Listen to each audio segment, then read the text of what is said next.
Something that I have not done in such a long time. I thought I was live. I thought that I was live. I was just like, oh, come on, chat.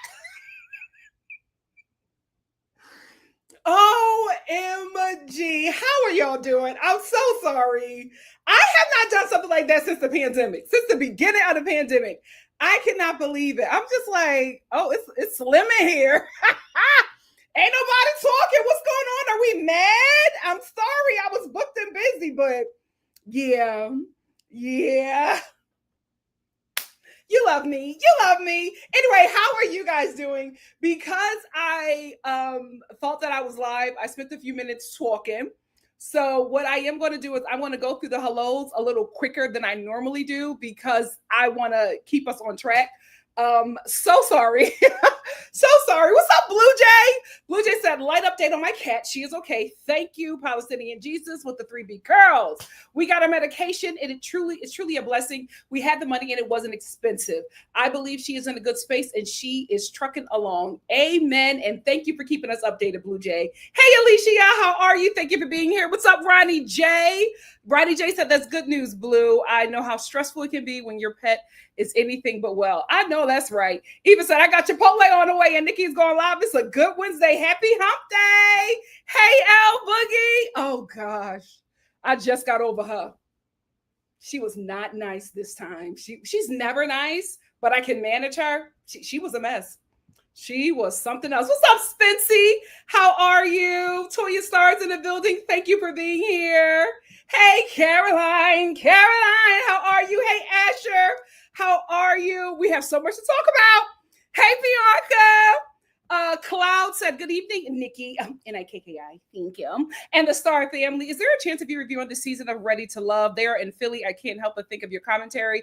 Even one episode will suffice. I am absolutely covering Ready to Love, and I'm going to cover starting this Monday, and I'm going to cover Ready to Love and Lover to Lock Up. I think one episode premiered, but I'm caught up on Ready to Love up until one episode. But there's another. Let's talk.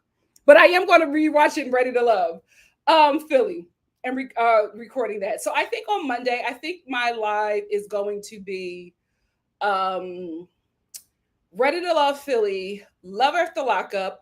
OWN has a show on there called Marriage or Fiance, and there's this couple, this African-American and Nigerian American couple that is going viral, and I just got to talk about that. So I think I'm going to watch Marriage or Fiance. They also have a show called The Never Ever Mets. I watched one episode. It was really one season. It was really good until it got a little abusive, and I checked out.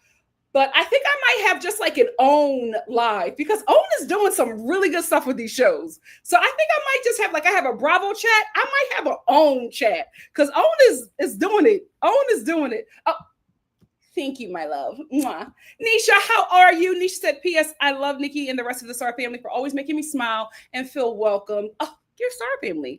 Of course you're welcome here. Plus, I'm finally going to get my hair cut after work self-care. Amen. A new cut, a new color, a new do. Always makes the girls feel good. Hey, Priscilla. Priscilla said, hey, I clocked out of work and have clocked into this live, period. Ashley said, you guys, I stopped in the middle of my essay to get into school comes first. School comes first. Hey, CM. Hey, Bustola. Shanty, what's up? Juicy said, let's go. I know that's right. Hey, Catherine, how are you? Drusy said, hey, family. I've had you in my prayers, Erica and Porit. I have a lot of nerves to talk around anyone's money when Garcelle or do it all herself, and Bowles better brace for them turning on her necks. We got to talk about Bowles, y'all. Hey, Rachel, per indeed. Hey, Tiffany, how are you? Lorena de Brooklyn. Hola, hola, chica. I know that's right. Hey, Kiki, how are you? Simply Simone's in the building. Simply Simone has said, hey, Nikki.Star fam, just the live I needed this week because the bootlicking hats. Ooh, ooh, ooh. She did her big one. She did her big one. Hey, Eager Empathy said, hey, Nikki, hey, fam, the reality TV streets are buzzing. Oof. We got to talk Garcelle and Bowles. I'm so disappointed. So disappointed. Hey, Philly Jordan, what's up? NC said, hey, Nikki and Chad, I'm disgusted and done with Beverly Hills. Erica was so vile on Watch What Happens Live last night with Bowles right by her side, shucking and jiving indeed. It was absolutely giving Shannon Sharp. So proud of Garcelle for hanging it up. Me too. Charles 101 said, hello, Star fam, sending love from Toronto. Boop, boop. Yeah, y'all Jamaican up there. I just warmed up my dinner. Great timing. Absolutely. Thank you for being here. Hey, Evelyn, how are you? For Kia Love, what's up? Santino, yes. Praise the Lord, everybody. Yes, Santino. Guys, when I tell you, I cannot wait to have a meetup and meet all of y'all because I feel like we all feel like we know each other because of this. But when we finally have a meetup, I think we're gonna have a good little kiki. I can't wait. Kiki said, I'm packing while I listen. Period. Where are we going? Where are we going? Philly said, Nikki, do you watch the after show for Beverly Hills? I don't watch the after show, but I feel like it's something I should get into because a lot of people are saying that Bowles is very different on the after show. Nisha said, my dog did pass away on Thursday. I'm so sorry. Team Garcelle, Sutton is an a-hole. Karma will come alive next season. Well, she's going to be on her own. Miss Kaiser Schultz said, hey, Nikki and Star fam, excited to catch you live. Thank you for being here. What's up, Dare Show podcast? Oh, it was good. I have not watched anything. Guys, life has been crazy, but I have a weekend to myself, so I'm going to be catching up on a lot. Vaka said, hey, Nikki, are you going to review the latest Dubai Bling season with that fight? Well, this is the thing. Are you guys interested in it? Because I felt like the time has passed. See, with Netflix shows, if I don't catch them the week they come out, because like they drop all the episodes for some shows at the same time, I feel like if I haven't talked about it the week it came out, I should just move on. If you guys still want me to talk about it, let me know. I might actually do a poll on one of my posts. No, I will do a poll on some shows that I have watched but have passed, and you guys vote and let me know what you want me to talk about. Yeah, sorry for your loss, Nisha. I know that the pets is like family, so I understand. Mr. Boopas, my pet cat ran away when I was a kid. Well, wait a minute, was Mr. Boopas a woman? Because he or she wasn't he. Mom, I think that Mr. Boopas was a woman. No, Mr. Boopas was a man. Mr. Boopas was a man because his girlfriend used to, like, when she was in heat, she used to scream his name outside of our window. So yeah, I understand. I had a little loved one as well. So sending you prayers and joy, my Nisha. Hey, it's UV. How are you? I haven't watched it yet, but you guys recommended it, so I'm going to get into it. How she doesn't know that baffles me, because the fact that she doesn't see it makes me feel like she's a certain kind of Black person, and I don't want to think that about her. Hey, United Talks community, thank you for being here. Megan said, hey, Nikki, are you going to review Grant final season after the final rose? Yes, I will. I am going to do that live tomorrow, as soon as I get off of here. After, guys, I'm doing a La Crusade Q&A on my Nikki.Star at Home channel. So after that, I'm going to put up the reminder for The Bachelor. I'm going to review that show tomorrow, Pacific Standard Time at 12 p.m. And that's going to be the only live that I'm going to do, because I just feel like we're going to be talking about that one. It's so much happening there. I don't want to put anything after it. Eva said, the way it appears they gang up on Garcelle at the reunion, it's not going to work out for any of them. Garcelle is protected. She's been protected. It's not going to go well for them. Ronnie J said the Bird app is dragging Bowles, and honestly, I'm not surprised. Well, what's up from the UK? Thank you for being here. Guys, like, I might be fleeing to the UK. The Americans are coming. It's getting kind of hectic. in good old USA. Effie said, I've been waiting for your review all day. Oh, thank you for being here. United Talk said also, when are you and the Star fam coming back to the UK? I've never been, but my mom and my sister have. Guys, if it's not for my birthday, which is in December, it's either August or December, or both. We will see. We will see. But possibly August. I'll let you know, because remember, I was supposed to come last time. I booked the TV show. So I always say this: if you're an actor and you're currently unemployed and you want to book a job, book a trip. Book a trip. The job that you have been praying for will come. Will come. Will come. So if it's not August, it's December or both. Pray for me. Pray for me. I definitely, my first meetup will absolutely be in Philly. That's my hometown. Like, I have to. I have to. The ones that I want to do this year are Philly, Atlanta, and the UK. Everybody's saying New York City. I will, y'all watch me in New York? Oh, I would like that too. I would like that too. You know, New York might be easy to do too, because Philly is right there. We'll see. We will see. If I'm not booked and busy, we will see. Hey, Jay, thank you for being here. Thank you so much. Okay. We can't get messy on here like that. Oh, MG. Hey, Shanae, thank you for being here. Yeah, Beverly Hills, I don't know what's going on. I don't know what's going on. They're going to look terrible. Nobody's going to be on their side. Nobody's going to be on their side. I'm seriously considering. I really like the UK. Let me stop. I've never been. It just seems fun. I think I like it because of Princess Diana. I've loved her since I was a child. I didn't like how the royals treated her, but I feel like everybody loved her. You know what I mean? So I don't know. But I'm seriously considering a lot. UK is the only place just because I like it. Canada too, because it's like close to America. And like if it gets better, I could just hop over the border. Outside of those two places, every other place I'm looking for is black. Ghana is looking like that girl, but I feel like the Ghanaians are getting sick of the black Americans. So I don't know. I don't want to be a gentrifier. So we'll see. We will see.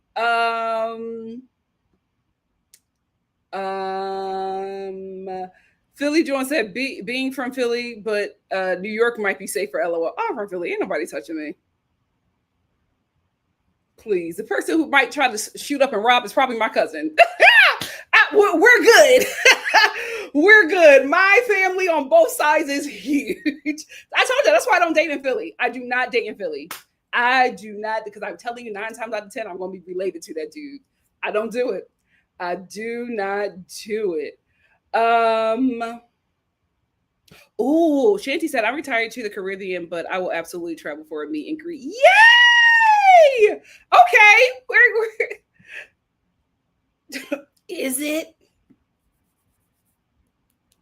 And I'm also Black American, so I like stand up to white people. And can y'all do that over there? You know what I mean?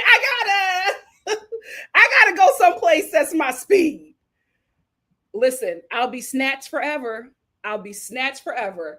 Simply Simone said the way Black viewers are leaving the show behind because Garcelle was the only reason they started watching, me included. Yeah, I don't think it's going to be good when she's out.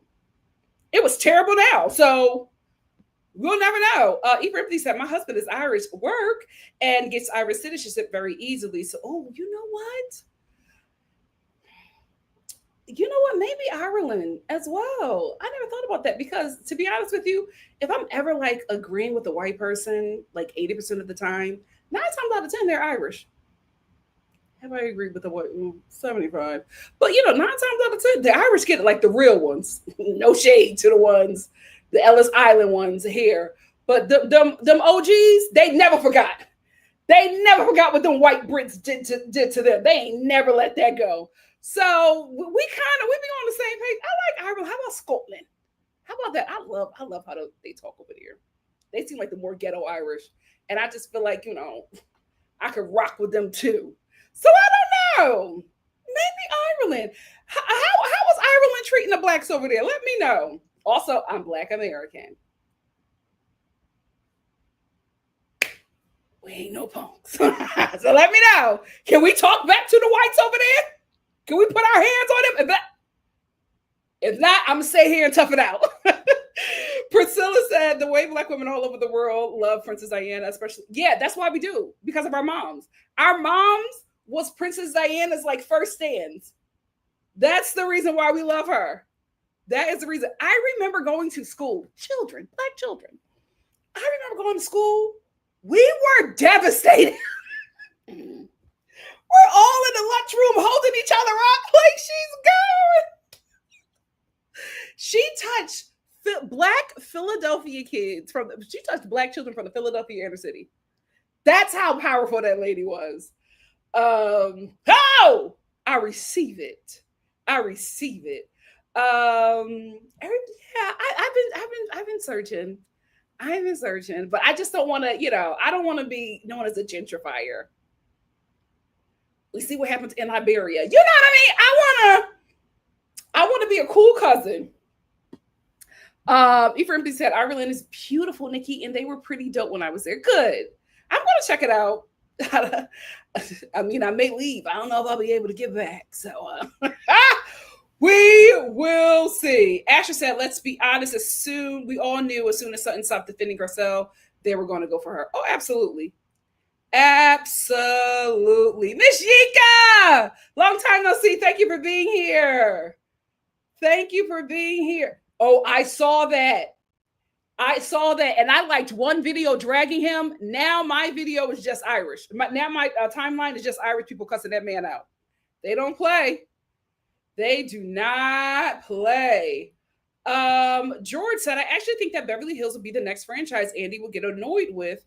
Garcelle at least pressed the girls. It's going to go back to and the season that we're in, I don't think it's going to be a good look.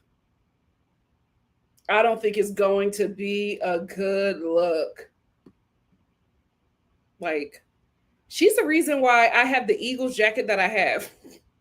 She's so influential. RBO said, United Talks community got in here too. Hey, Germany and other countries can be racist. Scotland is cool. Look at traitors. We will get a traitor's reaction. Yeah. I need to go to a place because that's just who I am. I'm too old to like revert to, not like speaking up. I'm too old. I'm too Black American to steer away from that. I was sad when she left as well. I was. Listen, I'm dedicated to these shows. I don't know if I'm not going to watch anymore. We're going to see. Oh, we were distraught. Sick. I couldn't even get ready. I could not even get ready. Let me get two more. Irene said, I started watching because of Garcelle. A lot of people did. Megan said, I wonder if Garcelle will lose favor with Andy, though. He doesn't like when people leave reunions. Since we're talking about it, let's get into it. So this is a Bravo chat. We're going to talk about all things Bravo. The first thing we're going to start off with is our dear Garcelle is leaving the Real Housewives of Beverly Hills. Heartbreaking. Then we're going to get into the Real Housewives of Beverly Hills recap, and then we're going to get into the Real Housewives. Oh no, then we're going to end with the Real Housewives of Atlanta. I'm just going to get through all Beverly Hills stuff first, and then we'll end with the Real Housewives of Atlanta, because that episode was a bit chill. I think next week is going to be a bit more interesting. So we can go from there. So guys, I was scrolling around on the interwebs and I was hit with a notification that our girl, Garcelle, Bouvier, I like her, say her last name, it's leaving the Real Housewives of Beverly Hills. It was absolutely heartbreaking because we liked her on the show, and a lot of people started watching because of the show, and a lot of people came back to watching the Real Housewives of Beverly Hills because of Garcelle. She experienced a lot of macro aggressions, racism, ignorance, pure hate, because these ladies did not expect for her to be as loved and protected as she is. They also did not like the way that she held herself.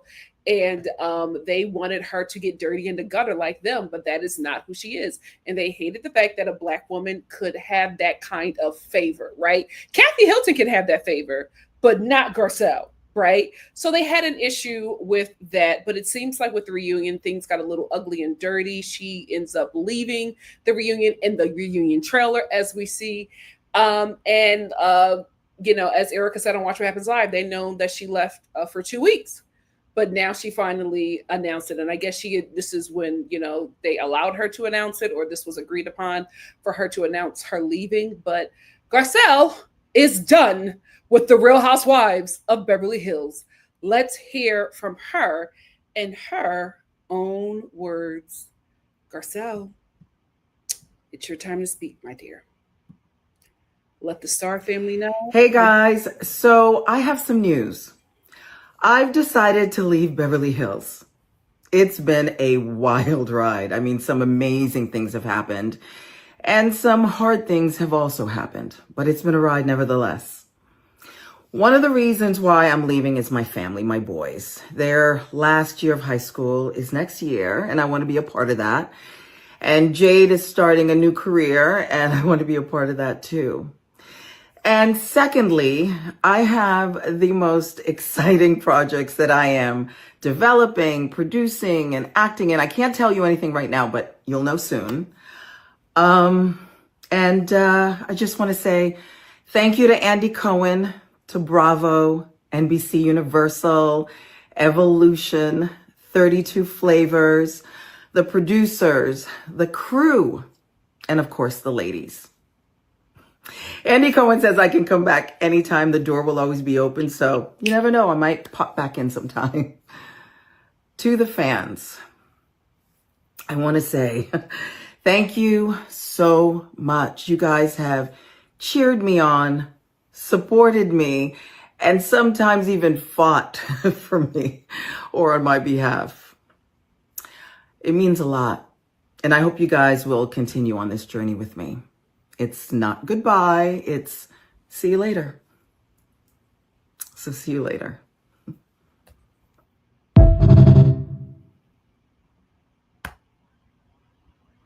I love her. Like, such a class act. Such a class act. Like, if this was any other lady, they would just be shady. They wouldn't thank the cast. They would just be saying mean and nasty things. She's such a class act, and she's so above this show, which is why I was gagged when she joined. But now that I've seen how she has been on this show, I've seen how she's navigated herself on this show and outside of this show, I realize Mother has always had a plan. And here is the plan. Bam, bam. She reintroduced herself to us and a newer audience and leverage this opportunity to do all of the things that she's doing. Now, this is an old Deadline post. This is from last year, but she is still like currently pushing out shows with Lifetime and has acquired a really great relationship with them, and also still has a great relationship with NBC Universal. If anything, she did this the right way. She left when she came on the show, got what she needed to get, and she left when the show no longer suited her or was probably going to take her down a path that would not suit her and the path that she has carved for herself. I think she did. I think her leaving this way, absolutely genius. I do also believe that she did leave because this is her son's last year in high school. It's a very important year, a very pivotal year, and she needs to be present as a parent. These young boys are going into young men, and they need her undivided attention. I absolutely agree with her doing something like that because, yeah, at least that last year, you need to be around. It's so much happening as well. It's like your senior year. There's so much happening in college, and her youngest is not her youngest, but I think this is the youngest twin, is, going into modeling and really taking that seriously. And she wants to also manage that career. So, yeah, I think that she had very valid reasons to leave. And I think she left at the right time. This was genius. And the door is always open for Miss Garcelle. How do I know that? Her boss said it himself. We had hold on, Andy. Her boss said it himself. A serious conversation before she was on Watch What Happens Live. Oh. She had a reunion that you will see play out. And I'm not going to, you'll just watch it. But she didn't, it was not, she ended in a not good place. And she and I were texting and she kept saying, I will speak to you in New York. And so we got together about an hour before her live show. And she and I really hashed things out. And she let me into where, you know, her head was at. And there was not only stuff with the show, but, you know, she's got, the kids are entering their senior year. Yeah. And I really respect the fact that she really, it was a very real, it was one of the most real conversations that, you know, that it ended where it ended. But I would say it ended with her saying, I'm going to choose kind of my life. Love. And I love it too. And that's why also I was like, look, you know, call us in a year, by the way, if you feel like it, and see where you're at.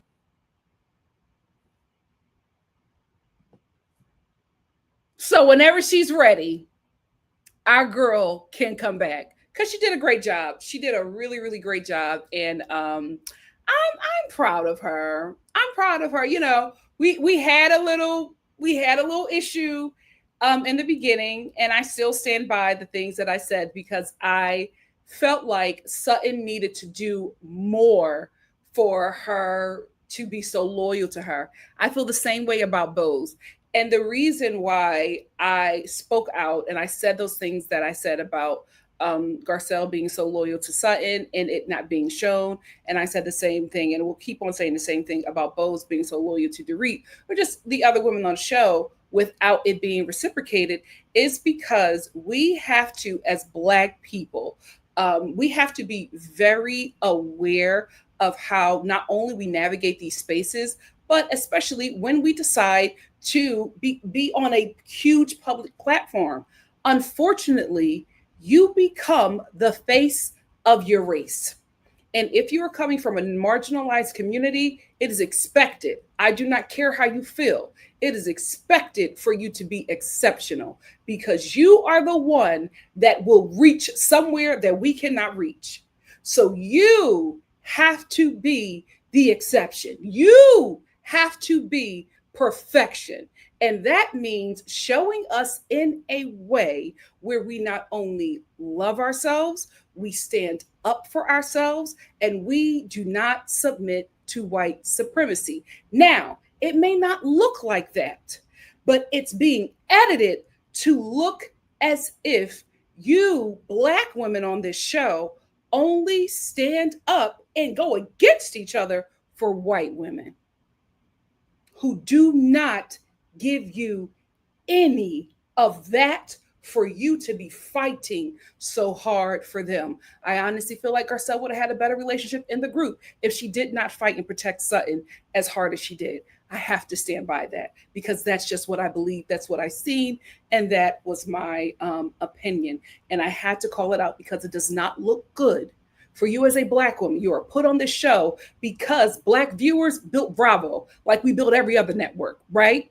Now, you can say whatever you want. The Real Housewives of Orange County was the first show. Nobody was watching that show until The Real Housewives of Atlanta. We built that. So when you are put on a platform, you are put on that platform for our gaze, the people that built it, right? So you're put there for our gaze. So you're not living your life. You're walking in a way that will honor the viewership that puts you there, the viewership that continues to keep the lights on in your home. All we're asking is for you to make us look good. That's not asking for much. So yes, If you are on this platform and you are fighting for these white women to like you, and you are fighting for this one white girl that's nice to you and she's not doing the same, I'm absolutely going to call it out, because I hope it reaches you and you change your direction on this show so that you can start making us look good and be accurate. But unfortunately, a lot of times when Black people get into white spaces, some, not all, but enough where it's a problem, they become a submissive. They become a submissive to white supremacy. And especially, we also have to call out the fact that we are dealing with two Black women who are immigrants.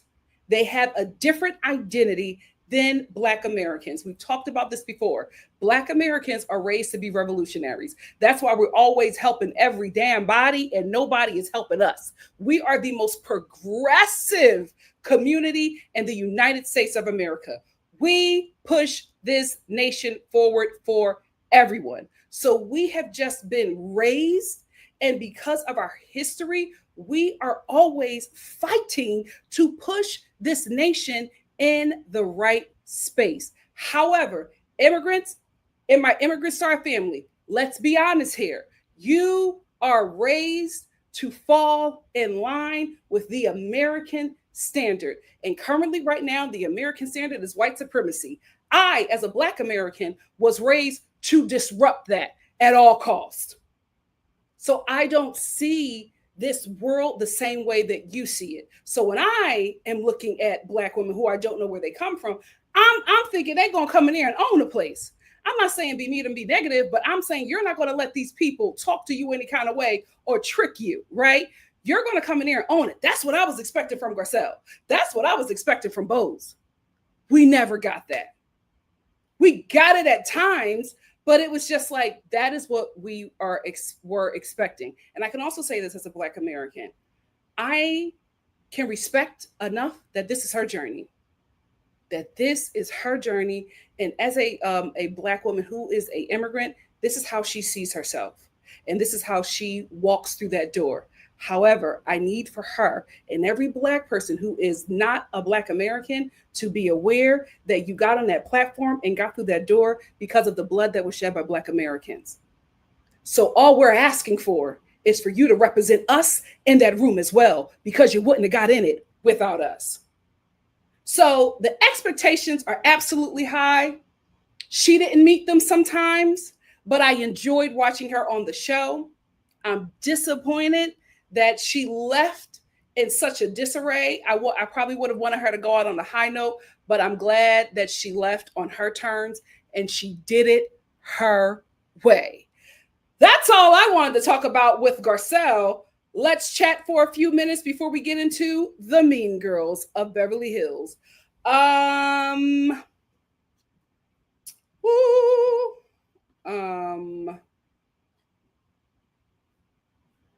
Trying to get some current ones.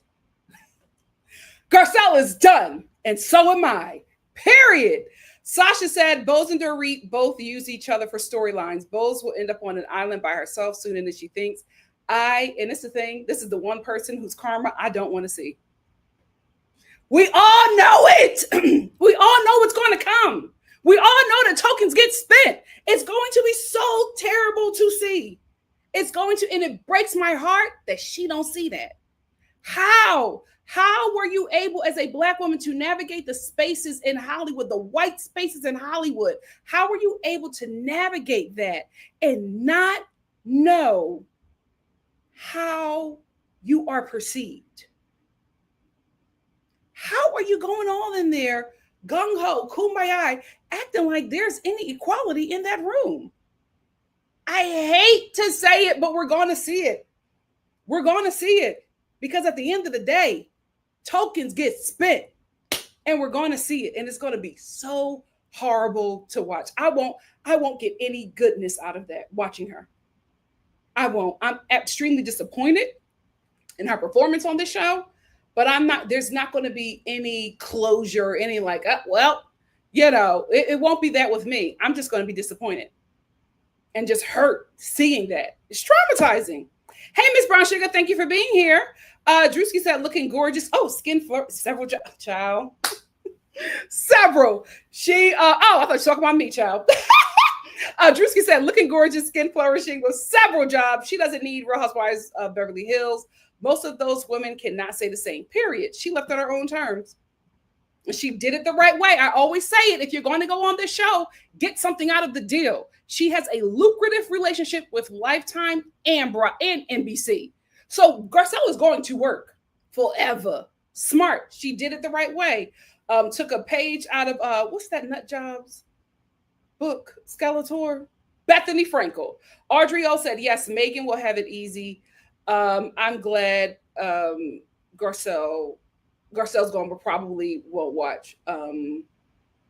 Bose will have it easy. Thank you, Audrey. I got the correction. Charles says, sad to see her leave, but she was able to promote her business, take notes, ask right questions, teach them about racism at their grown age, and left with class. Again, the racism conversation, that was something we, the viewers, pushed. Garcelle wasn't talking like that, but she listened. She listened. Miss Brown Sugar said, Garcelle leaving is bittersweet. I love her protecting her peace, but hearing that her decision came after them bitter Betty Mean Girls ganged up girls again is disappointing. I agree. Sasha said, the nasty shade Erica and Bose gave Garcelle. I'm going to start this because I'm going to come back to that. Hey, Elsavina. Catherine said, I'm really curious to see what happens at the reunion because in the finale, Garcelle seemed to want to move forward with Erica, which showed she was preparing for next season. She probably was. I think this is the thing. I think she was preparing for next season, but I think what happened was she had 1 foot in and 1 foot out. And I think she already had 1 foot out because of her sons. I really, really do. I think it was because of her sons. And she got another grandkid. You know what I mean? I think there were some things already going on in her life that she wanted to focus on. And I think the fighting with the ladies was the thing that was just like, you know what? I don't need to come back to this. I don't need this. But I think she was already trying or looking for a way to get out, and she found her exit. Ronnie said the ladies forgot they wanted Garcelle on the show. Meanwhile, they had to apply. See, that's the problem. And that happens with all the ladies. It's not just Garcelle. It's not a black thing. Anybody who the show goes searching for, all the OGs that had to audition and have to audition every season get pissed off because the girls that already have a kind of name for themselves, a legitimate name for themselves before they come to the show, they're not just offered a 1-year contract. I believe Denise and Garcelle got a 3-year deal. So Garcelle was probably coming up on negotiations and was just like, we don't have to negotiate. I'm good for right now. I think her contract ended. The same thing with Denise. We thought Denise was coming back. She came back. I think it's because she was contractually obligated.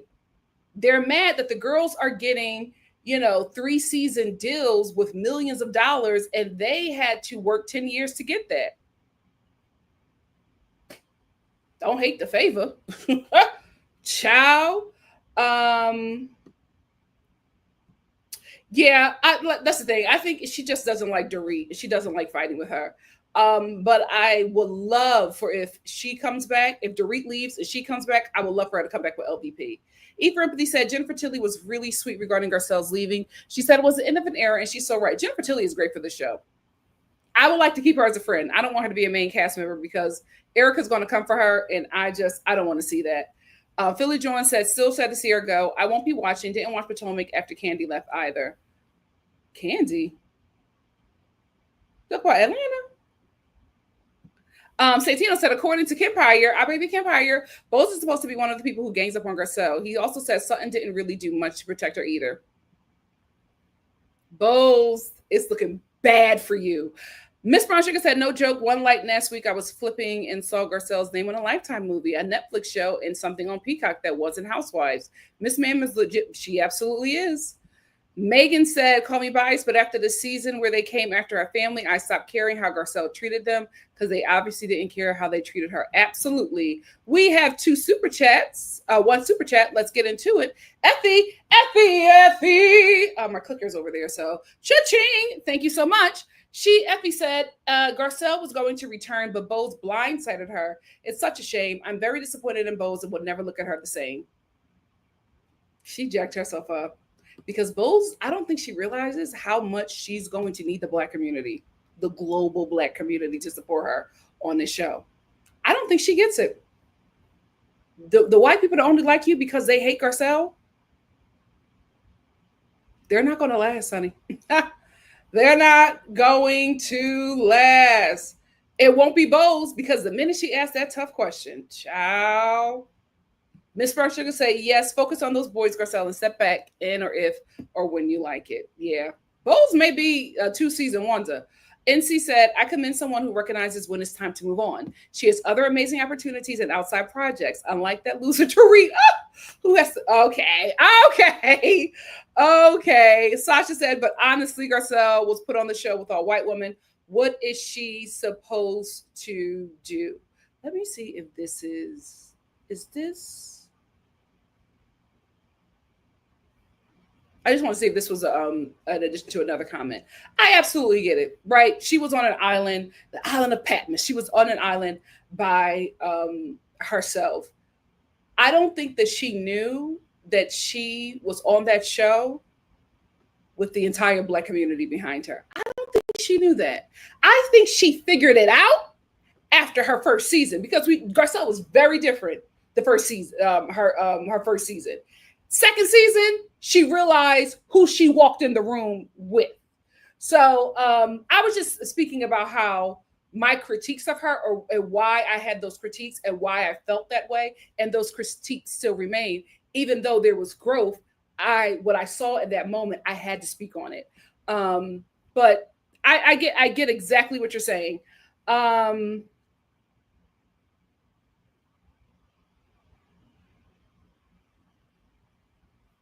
Hold on. Shar said, I love Garcelle, but I'm also tired of the dramatics around walking off the reunion. We have seen it with Mia allegedly called this reunion, even Sutton, that faint last reunion is not giving. I honestly think it's just stunts for the show. I never think it's that serious. I think it's just stunts for the show. I never believed those walk calls. And Sutton's faint, iconic.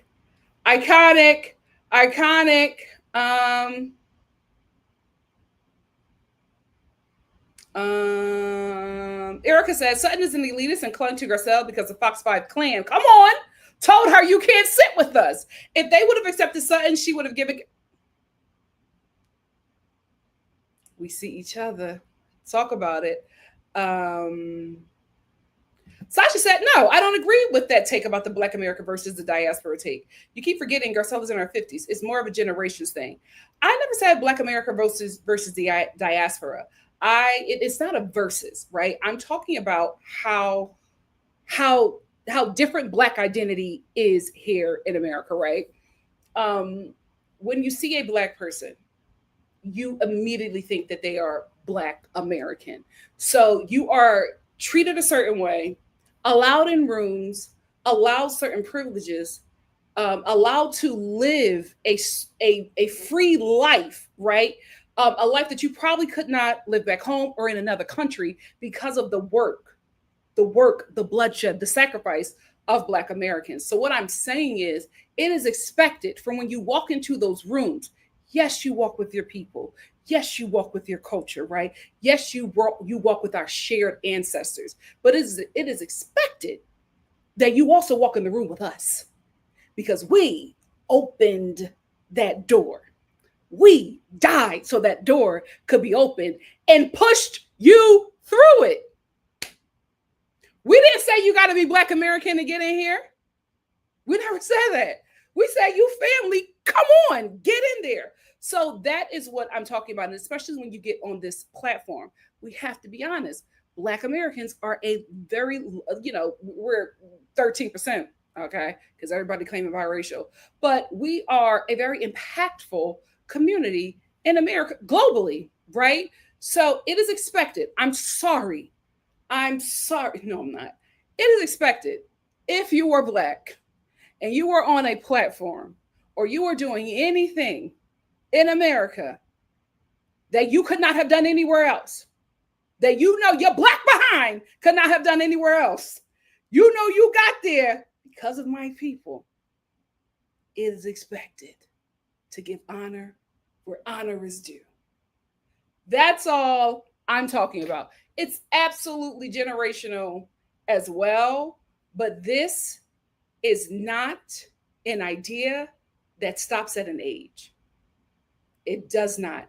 And I think if we're honest about that, we can make some leeway.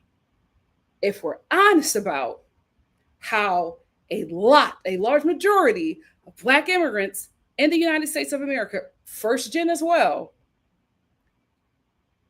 see themselves extremely separate from Black Americans, but also don't shut out the access that they have, right? Because of Black Americans. Like, you are able to live a life that you could not live anywhere else because of us. And so you don't have to identify, just give honor where honor is due and pick up your sword. I know you're like, oh, I might get deported. Then get to the back. But you got to get in this war. You got to get in this fight. You can't stand on the sidelines and look. That's not how it goes. You gonna have to fight too. And you gonna have to get with the winning team. That's all I'm saying. But definitely generational. But we gotta be honest, y'all. Come on. I see teenagers, African teenagers, Caribbean teenagers on TikTok talking like some boomers, some white supremacist boomers.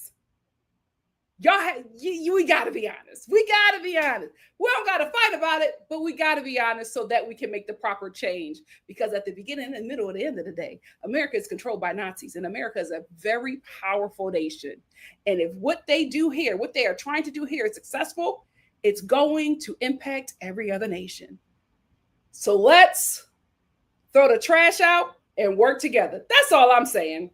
That's all I'm saying. Unapologetic Romel said, I'm going to laugh when they turn.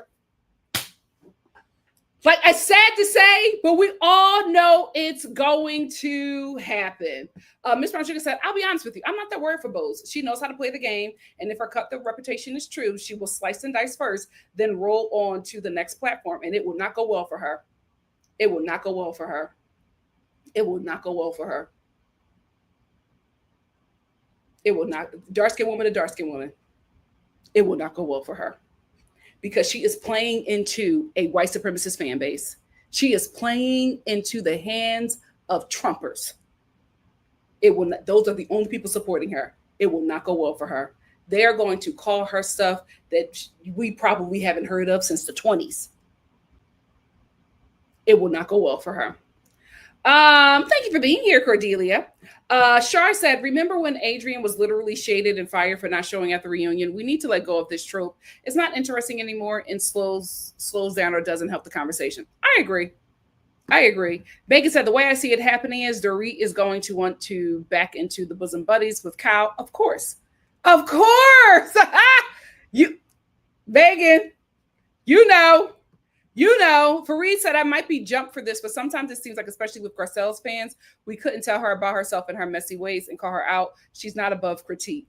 I agree with that, but I think because she was the first Black woman on the show, I think we all were just walking lightly. Like for me, I don't want to talk about Bose.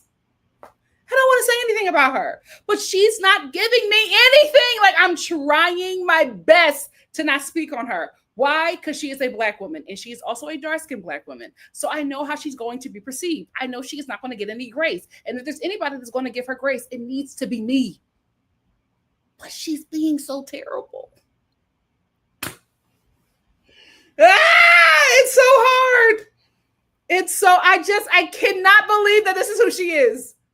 I cannot believe that this is who she is. Sasha said, Nikki, did you see the week without a corporate send-up message? Oh, now she's trying to play nice. It's not going to work. It's not. It's like, I'm telling you guys, I'm getting anxiety about next season because we all know that token is going to get spent, and I don't want to see it. Simply Simone said, Bros is perpetuating the African assimilation trope that my parents always warned me about. Will throw anyone from the diaspora into the ocean in order to have a booster seat next to Aunt Karen. Absolutely. I will say, as a Black American observing, I think it's just an immigrant thing. Do you see the way Mexican people and Cubans are talking about fellow Cubans, fellow Mexicans? Deport them. Get them out of here. What are we doing? What are we doing? The immigrant community, y'all have an issue. It is very scary watching y'all vote and tear each other apart. It's like, as a Black person, I'm watching like, oh my gosh, why are you saying this? Please stop. It's scary.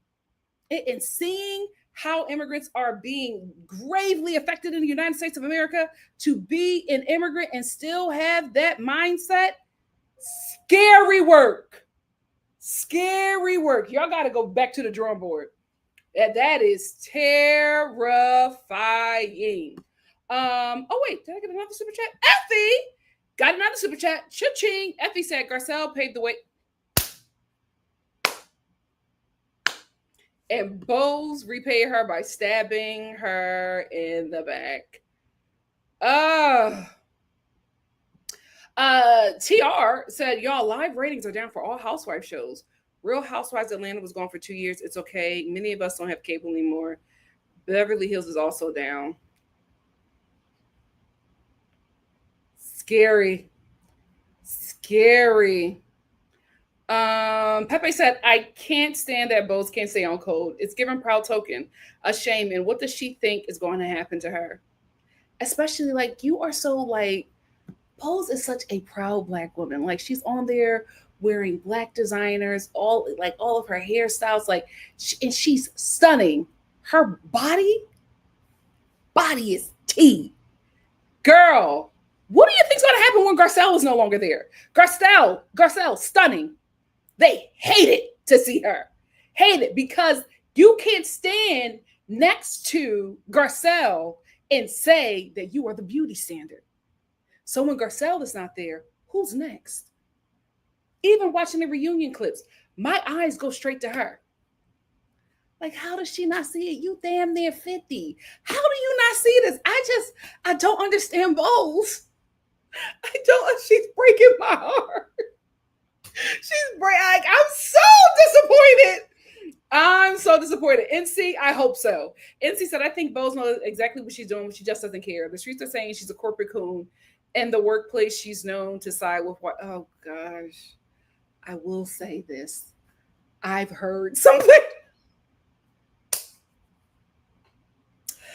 I've heard some things from people who worked at a company with her, and it wasn't good. So I should say, I get it about the Black American take. As a Black woman in general, I'm proud of her, and Garcelle mentioned her Blackness many times. I'm with you, not against you. Amen. Amen, sister. Elsabita said, then Nikki, do you think that if a Black American person came to Europe to play soccer, should they enter the room thinking about all the Africans that led to them having the space in it? Absolutely. And that's how we think.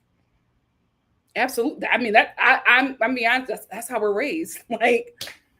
Like absolutely.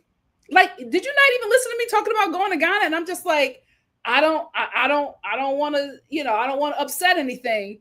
I'll go here, but I'm not that American. You know what I mean? Like, that's just how we are. I do that here in America with other Black Americans. I'm not going to go to Atlanta and try to take up space as a Philadelphian, right? I'm not going to go to New York where, there are foundational Black Americans and there are Caribbeans and Africans and Black people from all over who have made that place what it is. I'm an Afro-Latinas. I'm Latinos too, child. I'm not going to go there and, try to make, go in those rooms and think that when I go in that room, I'm not taking everybody else who look like me in there. Like, I got in that space because y'all knocked down those doors. Like, that's a given. At least that's how we're raised.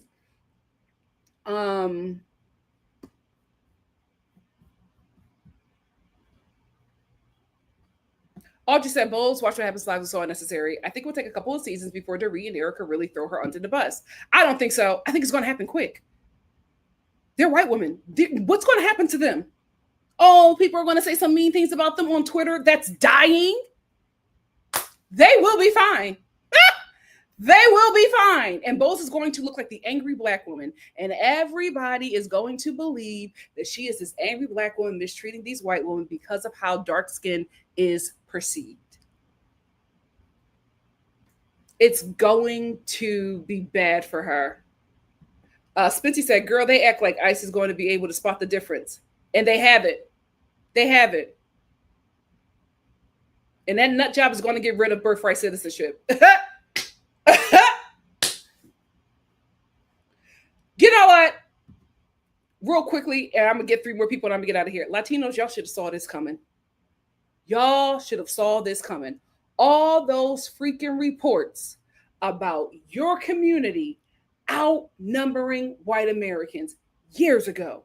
When I was in freaking high school, they were talking about how y'all numbers were growing. Y'all should have saw this coming and y'all should have been working together. I am sorry. The tribalism that you brought from the places you came from jacked you up in America. In America, one band, one sound.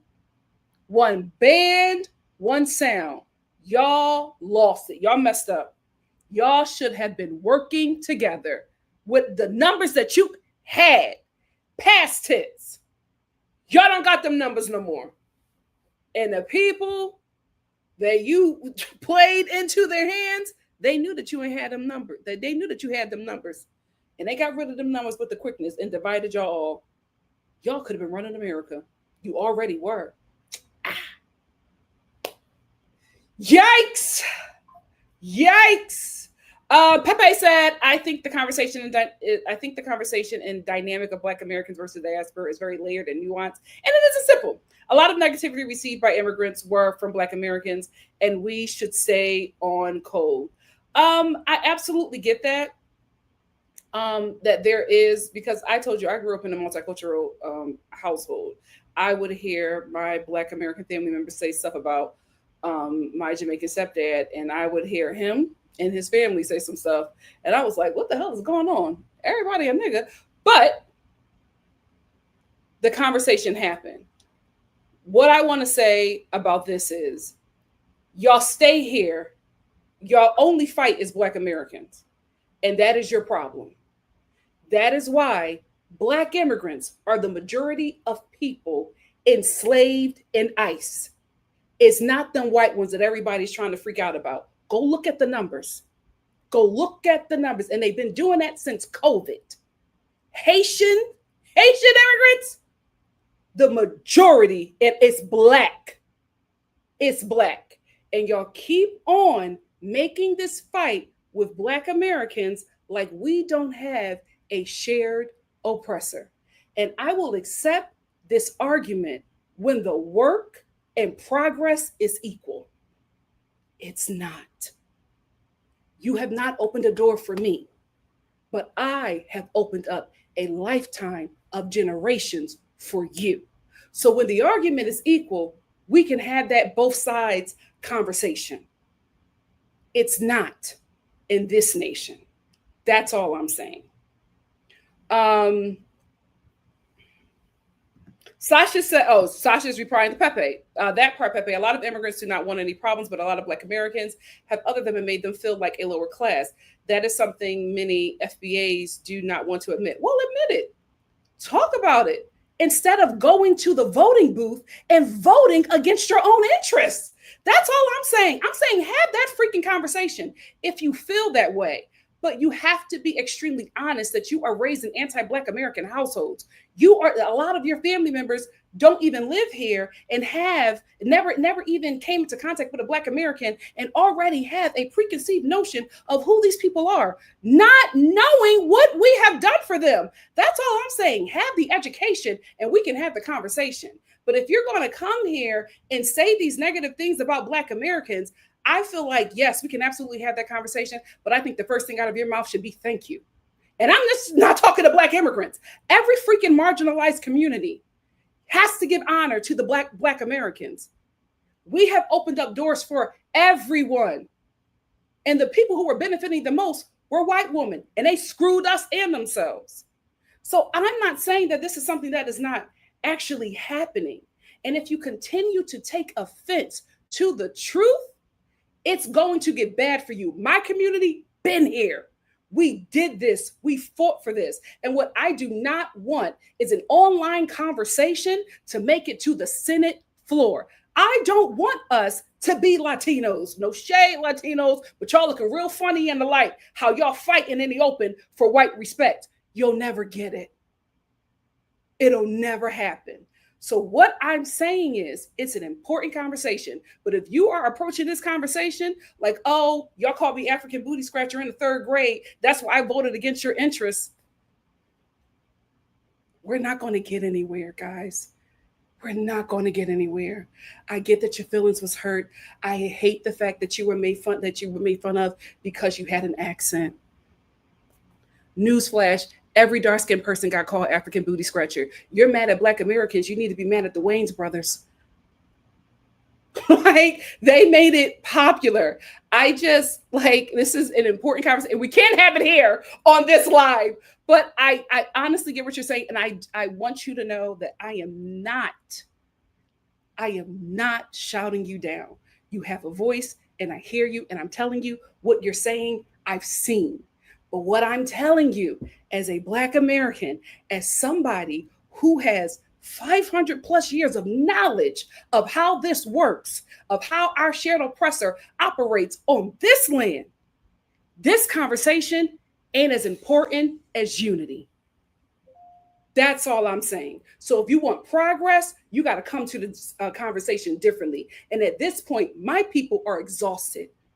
We're exhausted because even if the conversation was the same way and we were making you feel othered or whatever, we still voted for your interests. That's what immigrants do not know. Black Americans were the last holdout for immigrant safety in the United States of America. This election, I'm scared for y'all.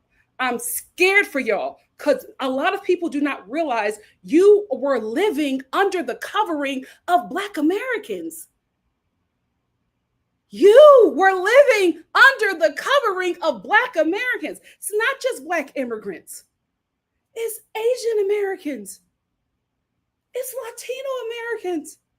Every marginalized community. We are the most progressive voting bloc in the United States. And you keep on having so much smoke for us, but none for the oppressor that is actively voting to keep you out of this country. None of y'all should be fighting the one community that is fighting for you. So you, because you got called African booty scratcher in the 3rd grade, are going to hold this grudge and not come to the table with anything progressive and vote against your own interests because you want the Black community to suffer. Newsflash, it ain't going to happen. We seen this game far beyond before y'all even got here. If there's anybody y'all should be taking advice from on how to survive in the United States of America, it needs to be Black American and Native Americans. Everybody else need to shut the hell up. They don't know this game like us. That's all I'm saying, guys. And this is about the Real Housewives of Beverly. I'm sorry for anybody who's coming into but Pepe and Sasha, I love y'all. I hear y'all. I just want y'all to understand. I'm seriously, as somebody who was telling, like, I don't know how to tell people this.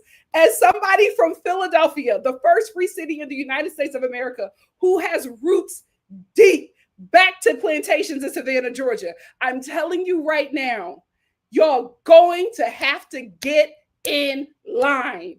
It is scary out here for everybody. And the only people who got the map and the only people who know this plan are the ones y'all don't like. How the hell you got beef with me and not white people? I'm confused. I'm confused. But I love you.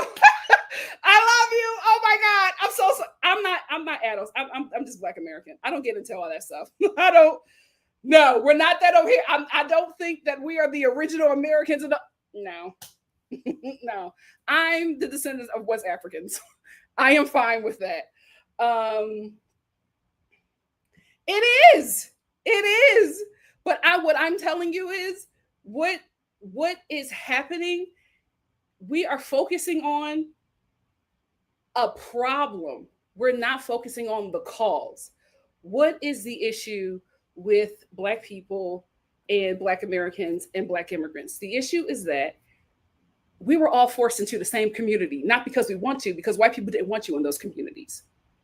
And we were forced into a community to live together. We all witnessed it. If you grew up in any liberal city, because the liberal cities were the only place that were allowing you to enter, shout out to liberal Black Americans, We all were forced into, you were forced into the inner cities. You were not able to go to white neighborhoods, but you were forced into these inner cities. And there is absolutely going to be some kind of conflict there when two very different cultures are forced together.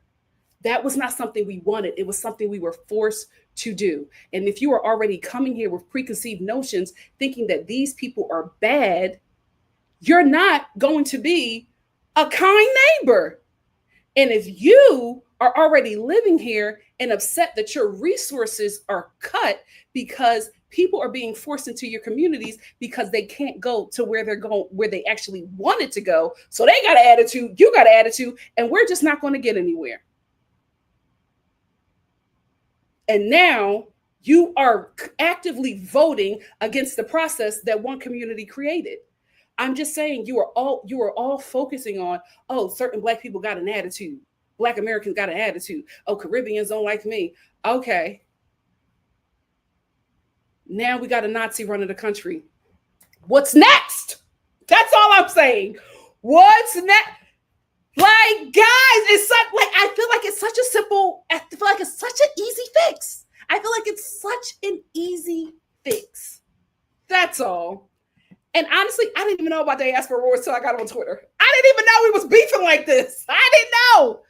I did not know. But I love y'all. I hope we get it. I hope we can work together. If not, I feel like my community is going to be okay. We survived worse.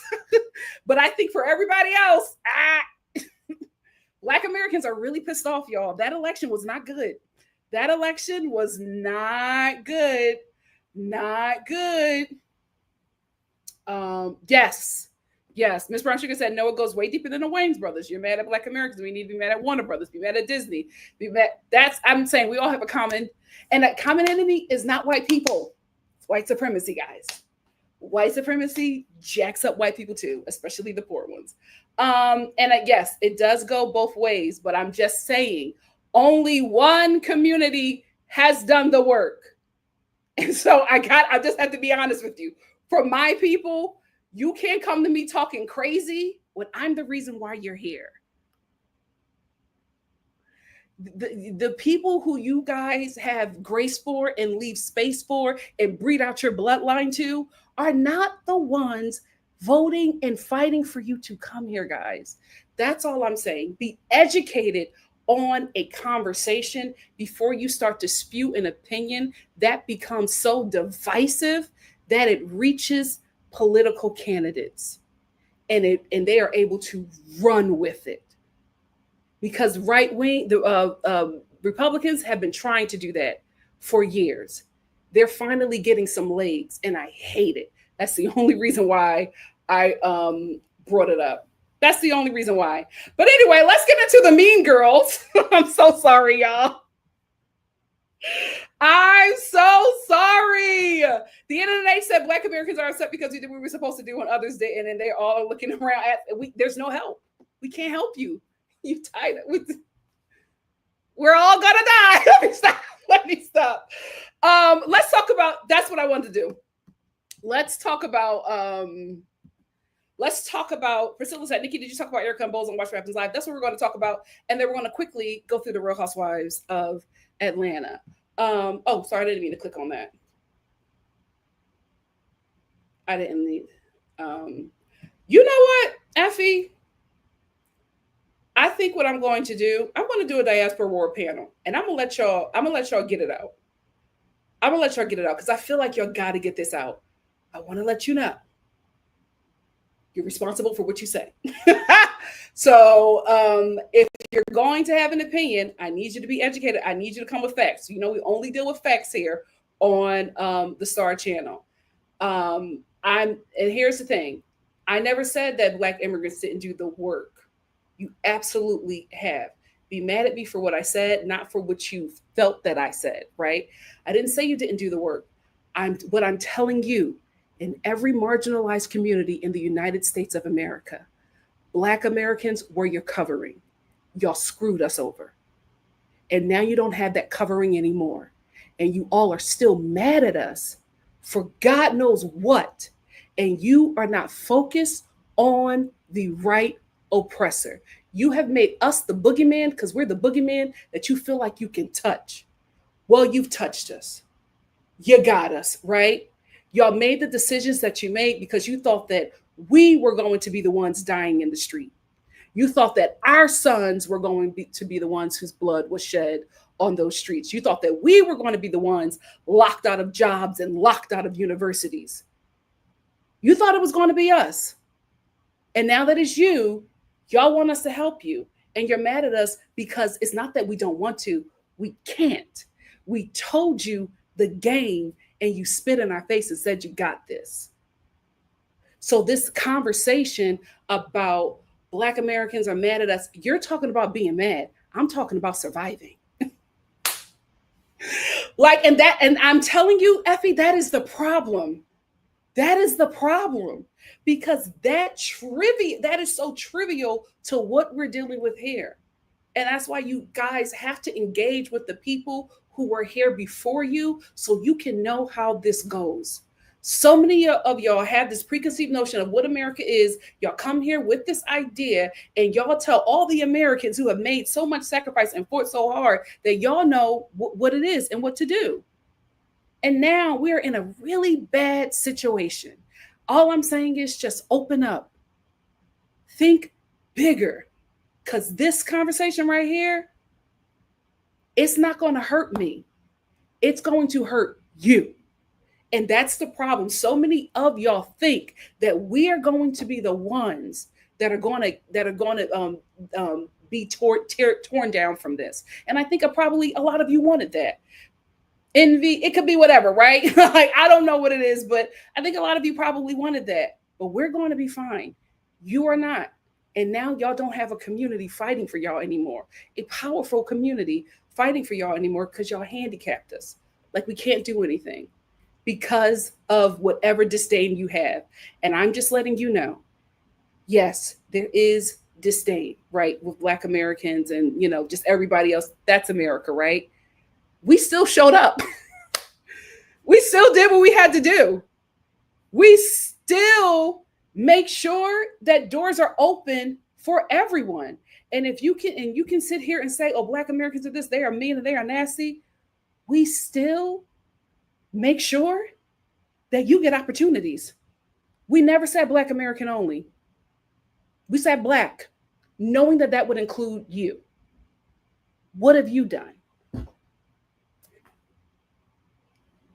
Right?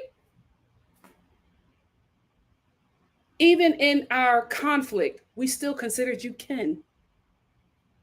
Can you say the same? Bose and Dorit, listen. So I watched Watch What Happens Live, and I was extremely disappointed, right? So Andy asked Bose and Dorit, how do they feel about Garcelle announcing that she's leaving? And I am assuming that not Dorit, Erica and Bose. I'm assuming that they've all been talking about Garcelle because Erica leans back into Bose and she says, won't he do it? And it didn't land, right? Because obviously she was mimicking something that Bose said or did, and Bose is a little caught off by that because that was like a little private conversation. I even think she said something like that it was like a private or inside joke. Or no, Erica said that. She's like, it's an inside joke. But obviously they're all talking about Garcelle. I will say this, like I said before, one band, one sound. I don't like how Bose is treating Garcelle. I don't, even if you don't like her, like, right, if I'm at a job and it's like me and 3 other Black people and I don't like them, we don't get along, no non-Black person at that job will know that. If I'm at a job and I don't like a woman, no man will know that, right? I could go home and talk to my friends about how I'm not rocking with her, but I'm not going to stand in the face of my oppressor and talk about that woman. That's just who I am, right? And that's just what I expect from other women. So I was really bothered by how she acted. I did not like it. I was extremely disappointed. Like I said, again, one band, one sound. I don't care if you and that woman do not get along. You are both Black and you should have protected her. But Bose, it seems like you are in spaces with these white women and you are tearing her down. But what's going to break your heart is when you find out there's a group chat about you where they're tearing you down, where they're talking about your outfits, they're talking about your hair, they're talking about your situation. And you're going to find that out. And you are not going to have any support. You've lost your covering. Your covering was the Black Bravo viewing audience, and you have pissed them off tremendously. So I don't know how that's going to work for her next season. I don't think that she has the support, especially after this reunion. She might just be done. I do think that the Black viewing audience is going to be absolutely careful with her, but I think she's in for a rude awakening. I really, really, really do. And it's extremely disappointing because I did not want to see them go at it. We didn't need to see that. I feel the same thing about the Real Housewives of Atlanta, right? We all wanted them to keep a certain way. Like, I'm fine with the shade, the fun shade, whatever, and the little reads, right? As long as we can move forward and get better. When we can't move forward and when there's like real conflict, I don't want to see it. I don't care if that's how you really feel about this person. You are representing every Black person that's watching this. And you are representing every Black person that may come into contact with a non-Black person. That is just the mantle you put on when you sign that contract. So I'm expecting for you to be aware of those things. I'm not expecting you to live your real life.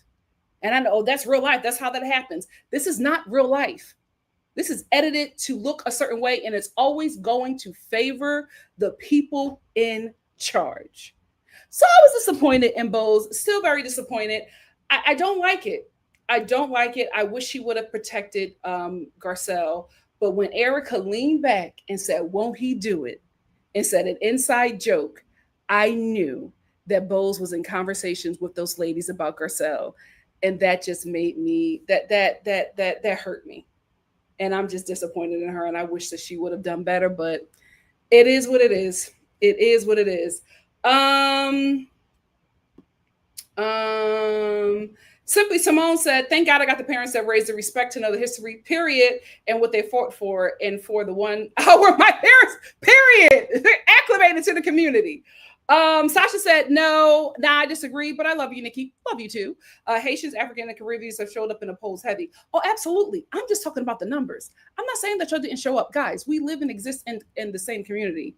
There are cultural Black relationships that happens. I'm just talking about numbers and influence wise. But thank you. I agree with that as well. I agree. Y'all showed up.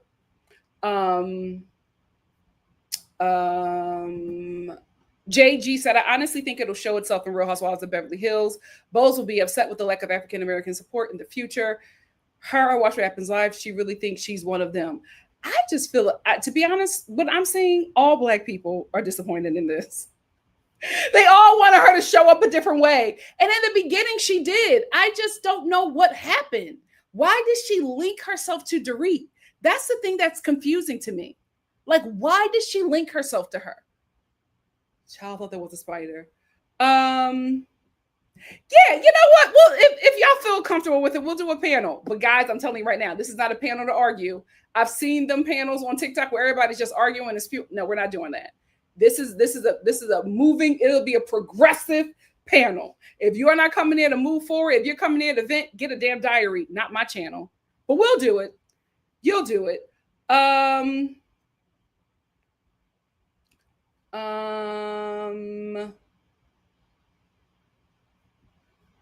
me get this. Effie said, "I just don't want people to think that all Black immigrants think this way, because the majority of us are on the same page as Black Americans." And thank you for saying that. And I want to highlight that. I don't think it's a majority. And I will say this, I don't think it's a majority. I think that it's enough where it's a problem and it has to be addressed. Same thing, but I say the same thing about Black men, the way they talk about Black women. I don't think that the majority of Black men hate Black women, but I think that there's enough of them talking about it and showing behaviors that it's a problem and we need to address it. Same thing. One band, one sound. One band, one sound.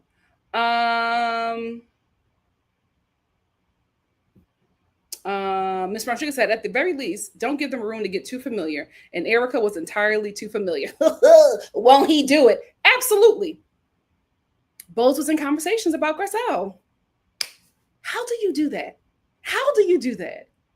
And because the thing about it is, the thing that bothers me the most is that Garcelle, you can see how careful she is with Bose. She's so careful with her. Although she know that Bose does not like her, she's so careful with her. She never disparages her. Never. Bose didn't take that high road. Shar said Bose claiming to be a leader but giving such a follower. It's that, yes, with the girls, with that man. How you this boss grown lady being led astray? And here's the thing. I hope that who she has showed us is not some fabrication of like who she thinks we the audience wants to see. Because I feel like what may be happening is that her real personality is coming out and we don't like it. And I have to say, I hate to say it, but the personality that I'm seeing is what people in the LA streets have been saying how she really is. And they're like, you like her? And I'm like, oh no, it's a cultural road divide. I'm going to get it on the floor. You really about to do it? I'm so disappointed. Daryl said I was rooting for Bose since she's of Ghanaian descent, just like me, but she really disappointed me. Child. It's just so disappointing. Like, I liked everything that she does. Like, Bose, for me, she dresses like me on vacation. To an island. Like, I'm telling you guys, when I'm on vacation, she dresses like me on vacation. Like, I get it, but I'm just disappointed.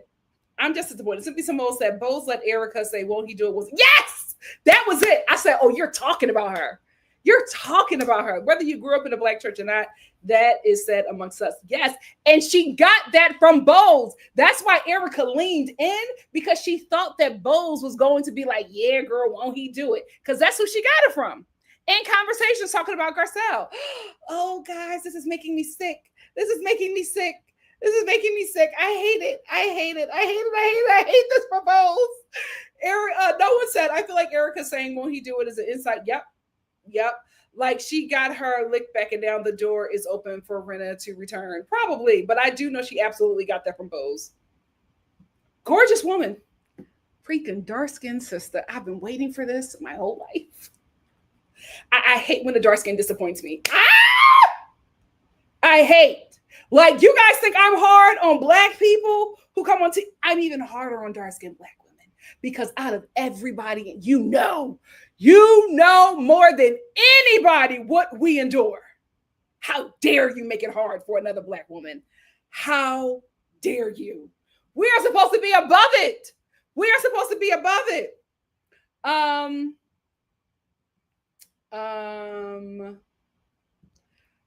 Kaylee said, I agree with Philly. She always gave neutral, so not necessarily surprised she's playing both sides. Absolutely. Amina, I'm going to get this comment because I've seen you comment before. I want you to let you know that I recognize you. Amina says Stokely Carmichael from Trinidad and Tobago was a key leader in the SNCC and the Black Power movement. Marcus Garvey, Jamaican, was a Pan-Africanist philosopher and works-inspired activist like Malcolm X.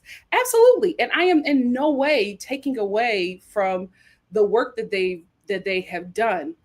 What I'm saying is, I'm glad that you know about them. Do you know about Black Americans? Like, you know what I mean? I think that is a conversation that needs to happen as well. There is, I lived on Marcus Garvey Street. Maybe it's because I'm from Philly. I realized that living in Philadelphia is just very different. It's a very different experience. Because even in Philadelphia, even though there was, it's always one band, one sound. So this diaspora stuff is very new to me. I'm finding this, like I said, I found this out on Twitter. I didn't know that this was like a big deal. I thought it was like an isolated incident with my family. I thought they just, my family just didn't like who my mom chose. But I really didn't know this was this big of a deal until I got on the internet and I saw how, Black people who are not Americans spoke about Black America. I was not aware. I was very not aware. So I am not saying that they have not contributed. Guys, hello. If I do 23andMe, I'm West African, y'all. Like I'm not fighting this fight. I'm not putting up Malcolm X or Sojourner Truth and saying, look at what we've done. What I'm saying is, you guys are so focused on the wrong fight. That's it. It's the wrong fight, guys. I don't know how much I have to say that.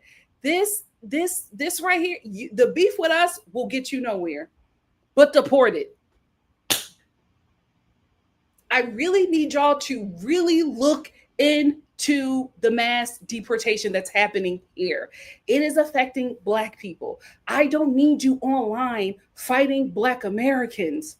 That is not what needs to be happening right now. 911. That's all I'm saying. That's all I'm saying. Like, it's bad, y'all. I mean, you know what? I'm also going to start having political conversations because I feel like we're not having the right conversations. I really, really do.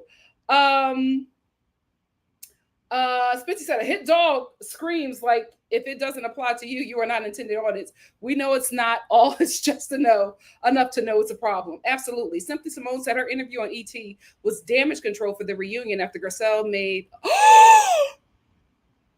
When did she make that? Did she make that on Twitter? Oh, it's going to be bad.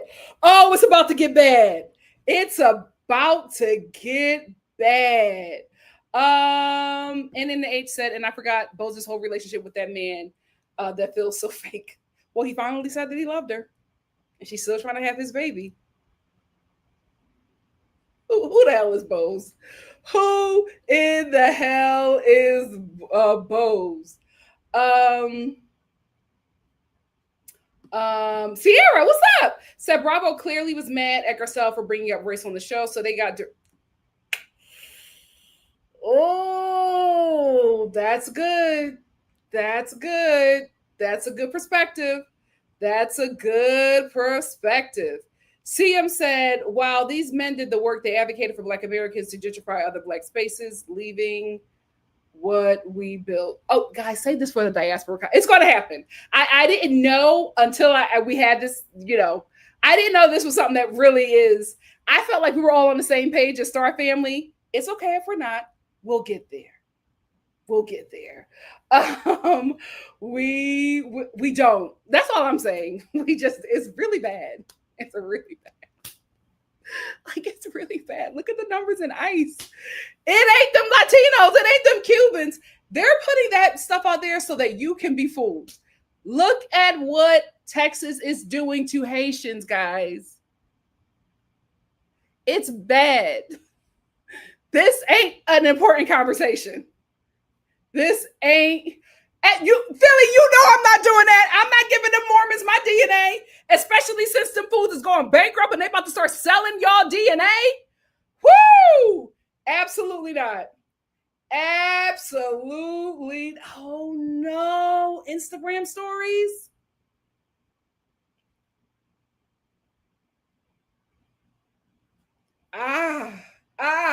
Amina, I see you. I hear you. We got to move on, but please come to the diaspora conversation that we're going to have. I want you to be in that because you feel strongly, and that's great. I want you to fight for your people like I fight for my child. But this is the Real Housewives of Beverly Hills. Let's move on to the episode. So this was the season finale.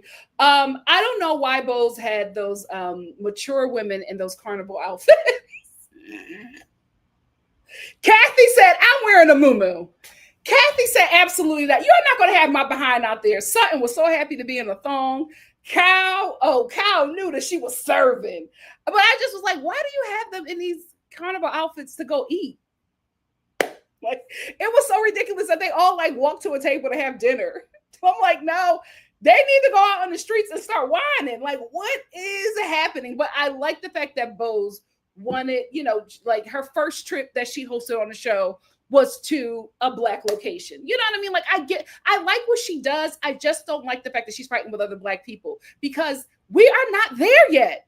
We're not there yet. And y'all also get on me about, the interracial dating. I don't have a problem with that. And interracial marrying. Listen, I always say Black women love who love you. Keep your head on freaking swivel. We are not there yet where it's safe to do any of this stuff. So I'm just like, you are on a platform where it's you and another Black woman and you're picking fights with her. Why? It's giving I want to be the only one in the room. And I don't like it. I just do not like it. The ladies are at the Cash Coles Karens are absolutely ganging up on Sutton. Sutton knows that. Here's the thing. Sutton is going to have to fall in line because Garcelle is not going to be there to protect her anymore. So Sutton is going to have to learn how to stand up for herself or shut up. Because mama got a slick mouth and she got that from her mother. So she's going to have to learn how to be quiet or fight them ladies on her own and not break. I don't know if she can do that because although Sutton is wealthier than all of these ladies, she still wants to be in community with them. And she could honestly just be in community with Jennifer Tilly, but Jennifer Tilly is not the cool girl. So she wants to be with the cool girls. And she desperately wants to be in that group. And like it was mentioned previously, she would have been in that group had it not been for the ladies icing out her and Garcelle. So she needs to figure out how she's going to navigate the next season. Either you're going to fight and stand 10 toes down, or you are going to bow down to Kyle like Erica did. Erica looked at Kyle and said she is the queen of Beverly Hills. And she was initiated into the Cash Coles Karens. If you want to be in that group, you better acknowledge who Kyle is, or you better learn how to fight on your own, because you will not have Garcelle there to protect you. Oliver got a new baby. Wasn't he just married? I know him and the ex-wife was having. I hope she's his ex-wife. I know they were having problems. Is that a new woman's baby, or is that the ex-wife? Oliver don't play. I'm like, she's a grandma again. Okay. So here's the thing. Kyle is still booed up with Morgan. She was just seen recently. Paparazzi. What the hell paparazzi doing in Austin, Texas? Anyway, paparazzi took some pictures of her at Morgan's show recently. No, not Austin, Texas. They were in Amsterdam. Her and Morgan took a trip to Amsterdam. And I'm just like, how at this point, you're going to have to like be honest about this relationship. Like, what is it? What is happening here? Like, I'm not forcing anybody out the closet, but something has to be said. You're on, you're honeymooning with this girl and you're posting for everybody to see and tagging her in these posts, but we can't ask if y'all scissoring. Like, let's be real. We have to be able to talk about it. And I feel like if we don't get anybody next season who is going to challenge these women, it's going to be an extremely boring season. And if it happens to be Bowles, it's going to be an extremely racist season. And with the way we are moving more and more into conservatism, it might just be accepted. It might just be accepted. I don't know why we needed this final scene with Erica talking about Tom getting locked up and, being sentenced or whatever for embezzlement. I thought that been happened. I really thought that. I didn't feel like we needed that it was so dramatic that we needed to end the season with Erica talking about that man dying in prison. I felt like we all knew that. I didn't know that she was still married to him. I don't want her next season crying about people trying to come after her money because you are still linked with this man. Why are you? I thought she divorced him and separated their assets. Anyway, that's all I have to say about this episode. Diaspora Wars, the chat is coming soon. So hold your opinions, guys. I didn't know that we needed to have this conversation, but we will. And it will be as early as next week. I'm assembling a panel right now in my mind. We will have it. Amina, Effie, Pepe, Sasha, join me. Join me. Oh, wait a minute. Hey, make it make sense. What's up? Said Oliver is very fertile. Okay. he is like, I'm like, another one. Thank you. Make it make sense. Do you want to be on a diaspora war panel? How long have you been in the chat? We got some stuff to talk about. Let me know. Thank you so much for the super chat. Cha-ching. Gagged me. What you mean y'all still married? I'm just like, so if people come after him to get their money, they're going to get your stuff too. And you're showing how you just remodeled this house on TV. Erica, I do not want you being mad next season if people are trying to come after, if the lawyers are trying to come after your home. Like, why are you still married to that guy? That's crazy.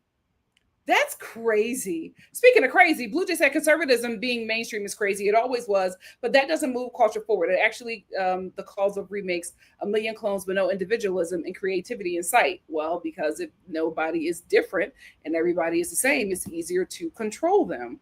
Shar says something gonna be sick when no one has her back like Garcelle. She got a taste these last few episodes. Miss Tilly too busy spending that Simpson money. I love when she was talking to Kyle and she was just like, well, you need to get a lawyer. She said, me and my man, it was lovey-dovey or whatever. We were cool and we were cordial until somebody told me to get a lawyer, because at one point he was only going to give me $350,000. I got a lawyer. I got a piece of the Simpsons. Stay smart, Kyle. Stay smart. Now I'm telling you something. I'm telling you right now, if they ever divorce, nasty. Because Mauricio got money and he got that money because of Kyle. So it's smart for him to just stay married to that woman until he died. I wouldn't divorce her. I would not do it. I don't know why she wouldn't. To just save her assets. Audrey L said, do you think that Sutton and G will lose contact and be like Sheeta and Ariana? Probably.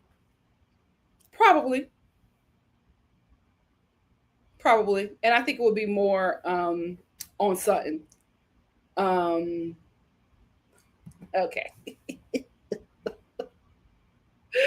Okay. Every year.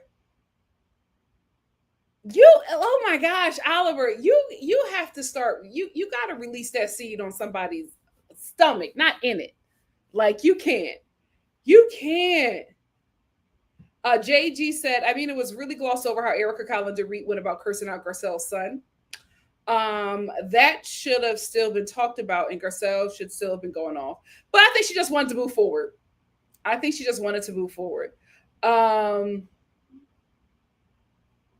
Oh, you'll be back Tuesday?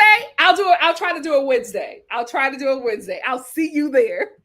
Santino said the Fed's gonna come pick up new furniture. Oh my God. I'll be tuning in. I'm sorry. I'm going to be tuning in because Erica, if they start repossessing her stuff, she's going to give us a season. AY, cha-ching, thank you for the super chat. AY said, Bose has disappointed me. Even if she is decent at the reunion, her watch what happens live with parents has turned me off. Yep. And Garcelle's walk off in the reunion preview. Absolutely. It wasn't a good look. It was not a good look for her. I'm going to get two more and then we're going to get into Atlanta. Okay. I did not mean to click on that one. Miss Project said, how many times does someone have to tell Kyle to hire a lawyer? At least half of her friends or frenemies we've ever seen are divorced and most got. Girl, please. I think because I don't think that Mauricio is going to divorce her. Like, he's going to have to give her a lot of money. She built that man. He's going to have to give her a lot of money. It does not make any sense. They just need to live separated until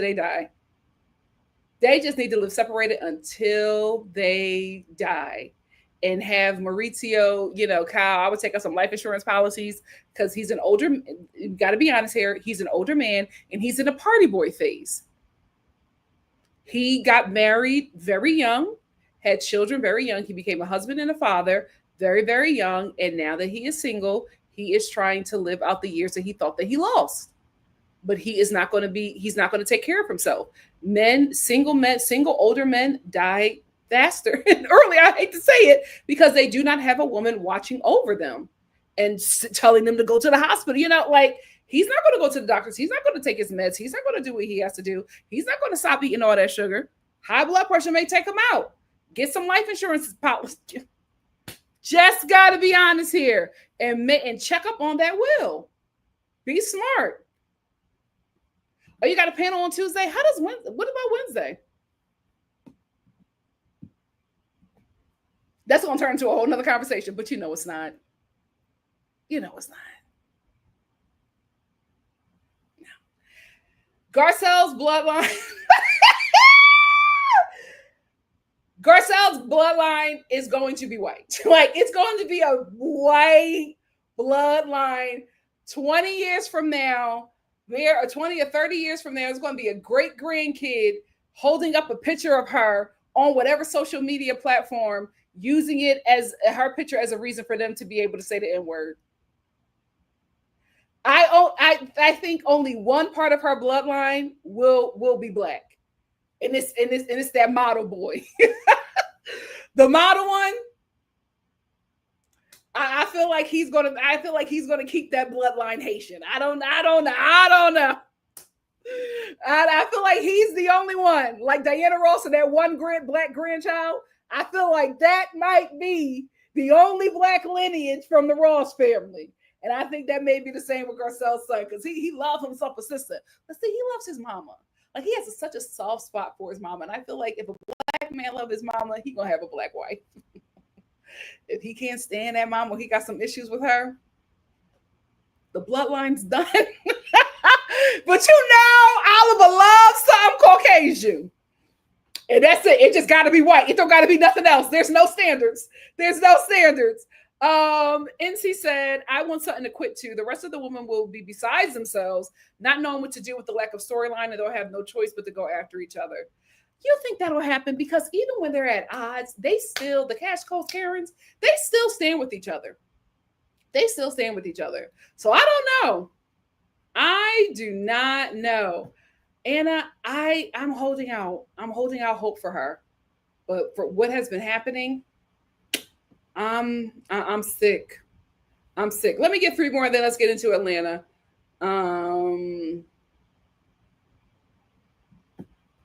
Yeah, and if I was Kyle, I would up it. I'm just being honest. Like, he's an older man and he is in a party boy phase. He's gonna be doing whatever he can to keep up with them young girls, doing all kinds of stuff, taking all kinds of pills to make that wee work. Double that life insurance policy.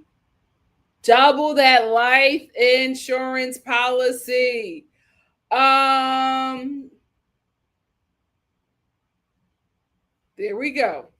We'll work it. I'll put on another poll. Y'all let me know. L Boogie said, I'm behind, but I'm still going to say this here. Black Americans did the work in the civil rights movement. It's the signing of that law in 1960.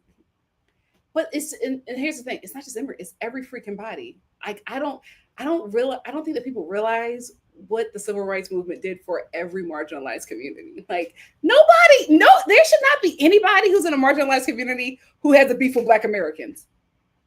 Like, none of y'all, I'm talking to every marginalized community in class. Like, I just don't understand.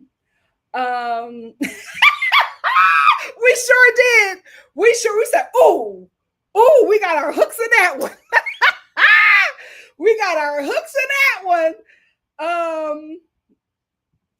This is why I always tell y'all, let me tell you something. Say whatever you want about the white community. They know how to play the game. That is such a smart foe. You cannot be dumb and go up against the white community. You will lose every time.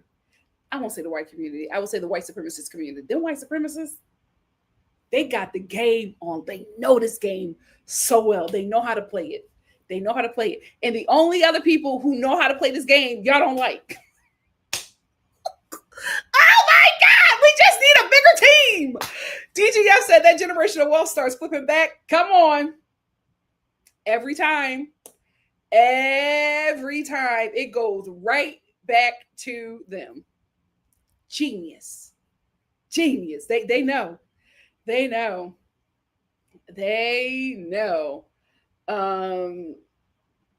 And that shocked a lot of people. Let me stop being messy.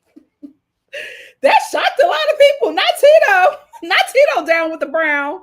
Anyway, let's move on to the Real Housewives of Atlanta. Let me tell you something. I knew that I just needed to hear a bit more from Britt, and I would start to really enjoy her.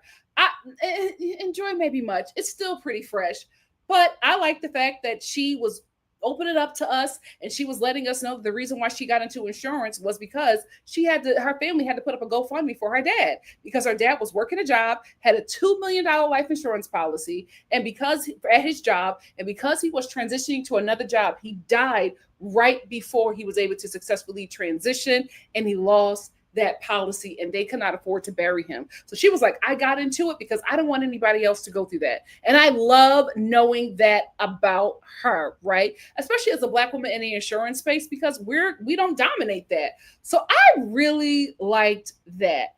I also like how she was talking about how, she could have been with a baller, but her husband just seemed like a real man to her. I think when women say that stuff, I feel like you're saying that this is somebody that you could probably trust a bit more or have a bit more control in the relationship. I'm not saying control over, but guys who are not wealthy seem to be safer because wealthy men know that they have options. They know that they have options. And it's unless you got a good one with a good heart, you're not going to be able to control that dingaling. I know Rick Ross cheated on her. I know he did. So it's just like, I feel like, I won't say he's safer, but I feel like her husband, she could sleep at night with a guy like that.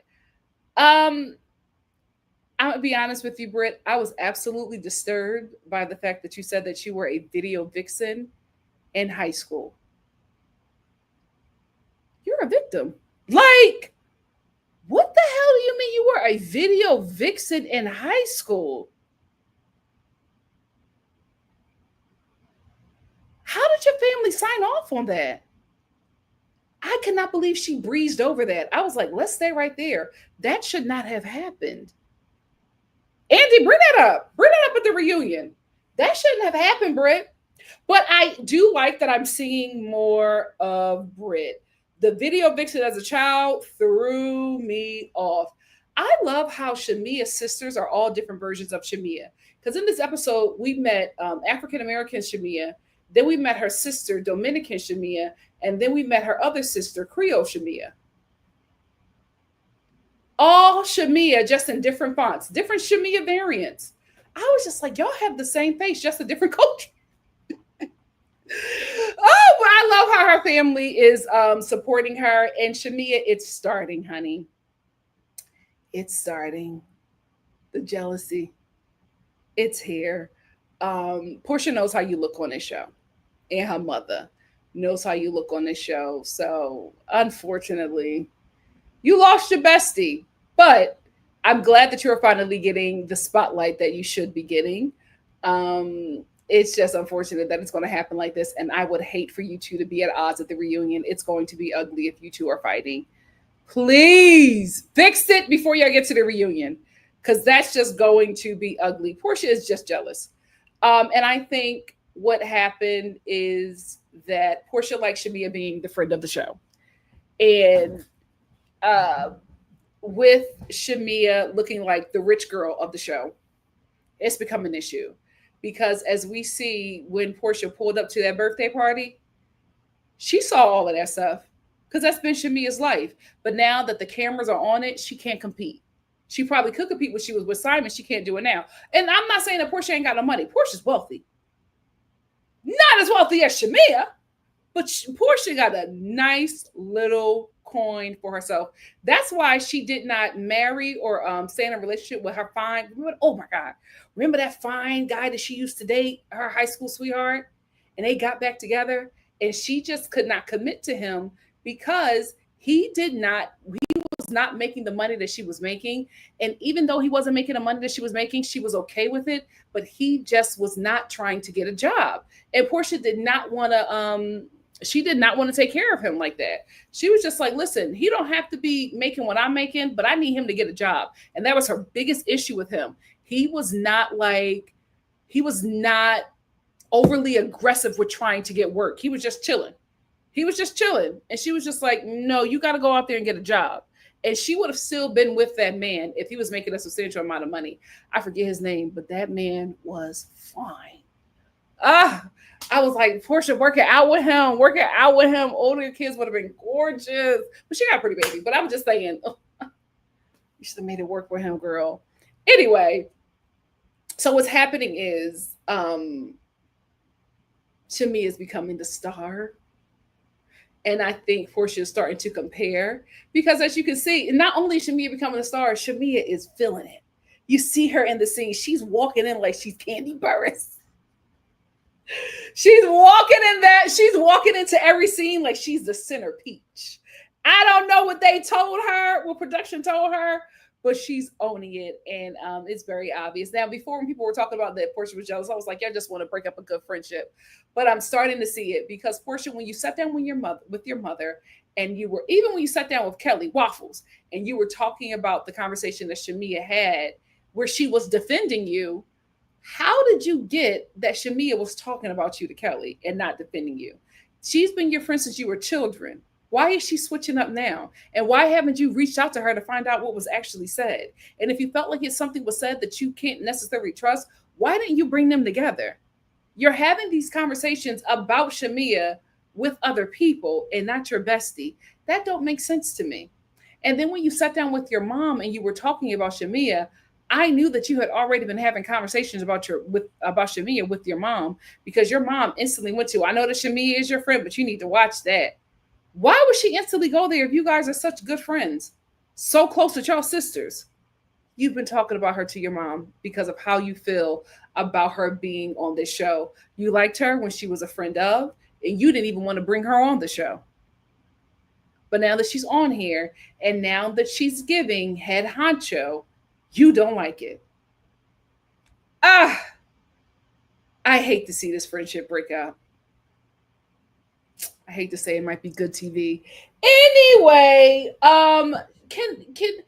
is this a cultural thing, guys? Because Shamea doesn't want to have another kid. Like, it's very obvious.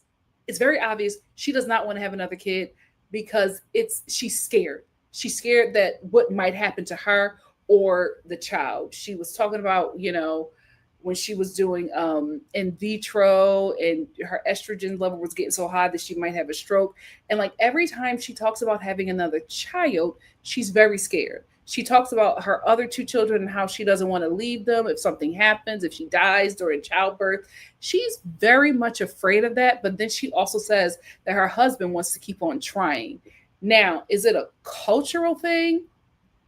And the reason why I'm asking that, does he need to have a son? Because it seems like he wants to keep on trying for a boy. I'm just assuming, I could be wrong, but the way this conversation is going, it's like the two daughters, not saying they're not enough, but there needs to be an additional body. And I think that additional body he's looking for is a male body. Is that a cultural thing? Because I feel like a Black American man would just stop at 2 and be like, it is what it is. It's what we got. We're all, and I'm only saying that because they're of a certain age, right? If they were younger, I'd be like, oh yeah, he's going to want to get his boy. But these are, mature adults. And I'm like, y'all want to have another kid? Why? Because Shamea doesn't want to do it, but he does. And I'm thinking he's a man, an older man, and he wants to have he's so dogmatic on having another child, even if his wife cries every time when she talks about conceiving because she's afraid that she won't survive it.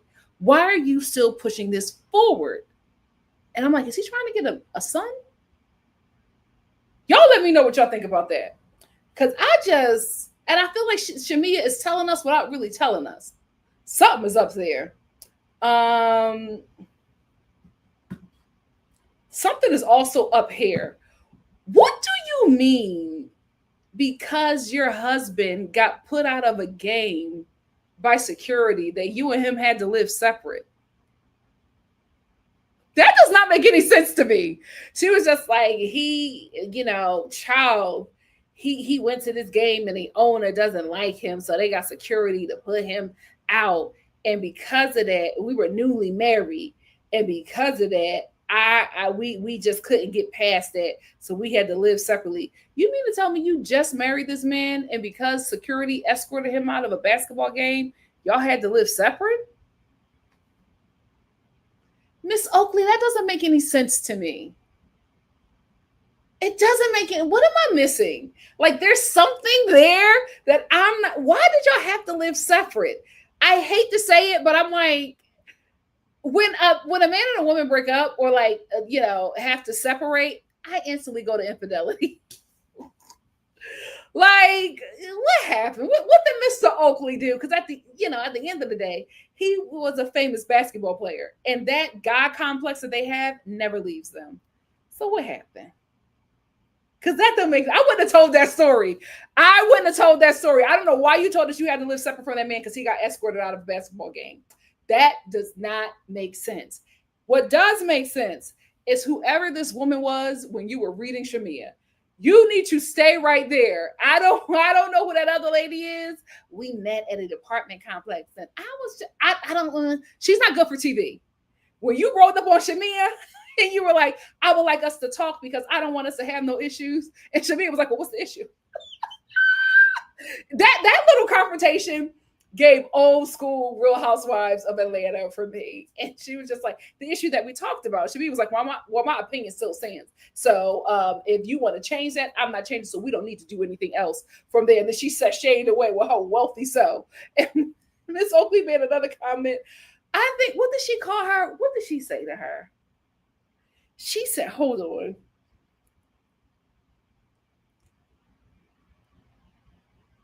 What did she say to her?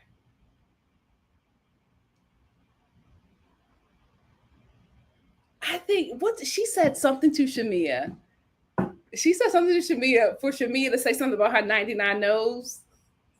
I don't know what she said. She got a 99 nose. And then she called her Flavor Flav. Miss Oakley, I'm going to be honest with you. Shamia saved you by saying that she dressed up as Flavor Flav for Halloween, because I'm going to be honest with you. That Flavor Flav gave colorism. Because what about her makes you see Flavor Flav? She made a comment on your nose because you do have you got rhinoplasty. So she made a comment on that. Not saying that it was right? But you calling her Flavor Flav, I'm sorry. It gave me colorism. I was just like, why? Were you on her Instagram? Did you know that she dressed up as Flavor Flav for Halloween? Shamia saved you. And I wish she did not. I wish she did not save you. Because that Flavor Flav was colorism. That was colorism. There was nothing else you could have said.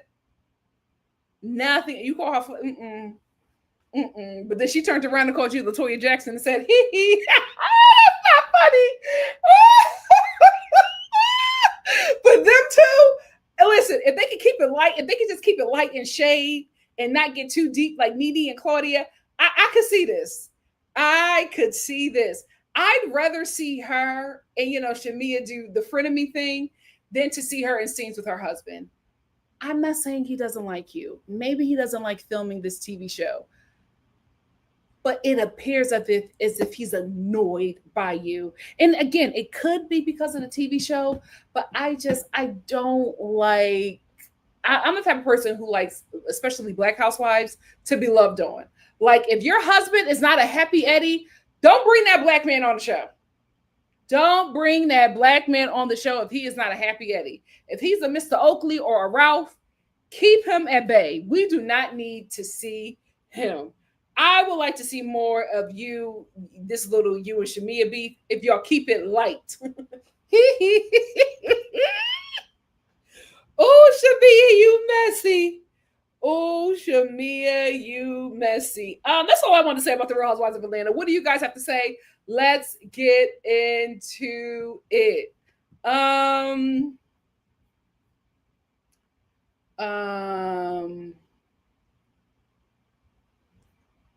Okay. Thank you, IA. IA said, I don't watch ATL anymore, but I'm here for the review. Thank you. Soulja Boy. Why? I can't believe they're letting children be video vixens. That's weird. Weird. CM said Britt is another Portia, able to hide how nasty she is until you think she's nasty. I feel like I don't think we're going to see that. Because of what's going to happen with her and Kenya, who they are acting like is not a part of this show. It is breaking my heart. I'm like, Kenya is a pillar of the Real Housewives of Atlanta, and y'all are acting like she's a day player. Oh, I hate it for her. DGF said it's like the women are trained to go out and get black. Of course, it's the easiest thing to do. If you are a non-black person and you have not been successful in anything, and realize in your life you will not be successful in anything, get a black partner. Get a black partner with talent and money. They will take you straight to the top. So when it gets to a point where you no longer leave them, you can break up with them and say they out of their damn mind, or that they abuse you, or what, you know what I mean? Sometimes it does happen. But what I'm saying is you can shake them, shake the dust off your feet from that black person and live a wealthy white life. The easiest way to white wealth is to ride a black mule right smack dab into the middle of it. Why do you think the white girls go to college? If they're not getting them Harvard Law School white boys, they're jumping on a black athlete early, and it pays off for them every time. And as soon as that money runs out, she don't need him. He done already put her in the place of millionaires, of black ones. If you get yourself a self-hating black man, oh my God, your life will, with money, your life will change. Your life will change instantly. Don't have no kids with him though. Whew. I know Kim wish. Anyway, to be honest with you, no shade. I've been going, guys, because please, I don't need to be like, oh, Nikki, sorry, it's fine. I buried my uncle, and funerals are expensive. I don't know how we would have did it if he didn't have a policy. Funerals are very expensive. Very, very, very expensive. Even like, what savings could you have as a working class Black American family? What savings could you have to cover a funeral? They're very expensive. You can't stand Brett? Why not?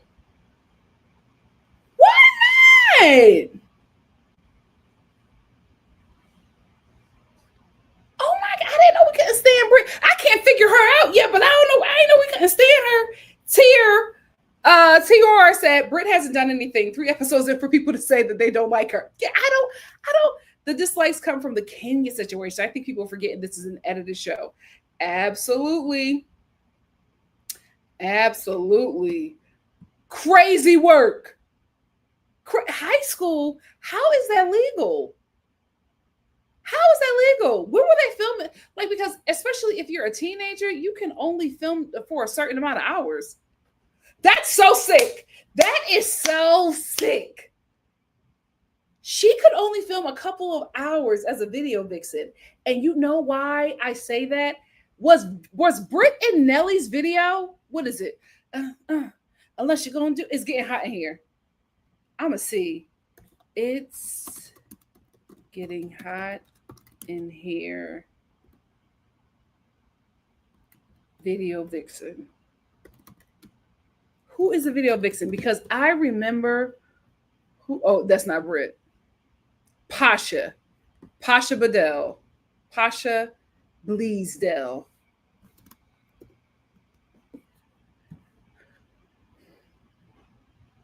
She passed away. What the hell? Oh my God.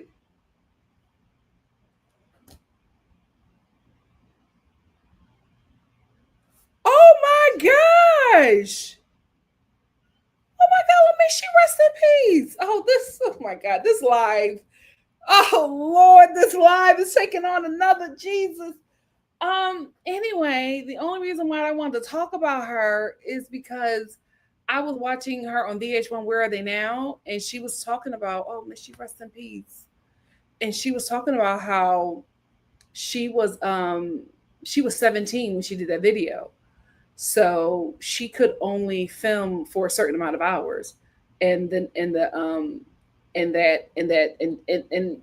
it's hot in hair video. So so when I thought of Brit, so we're talking about Brit, I thought of that. I was just like, how sick is that? Like, Nelly, you couldn't pick a video vixen that was of age. Like, it didn't seem weird to you that you could only film with her for like 3 hours because she's a child and she was protected under child labor laws. Being attracted to men is so scary as a woman. Like, they are some scary creatures. That wasn't weird to you, bro? Oh my God. Anyway, may that sister rest in peace. Let's move on from that, child.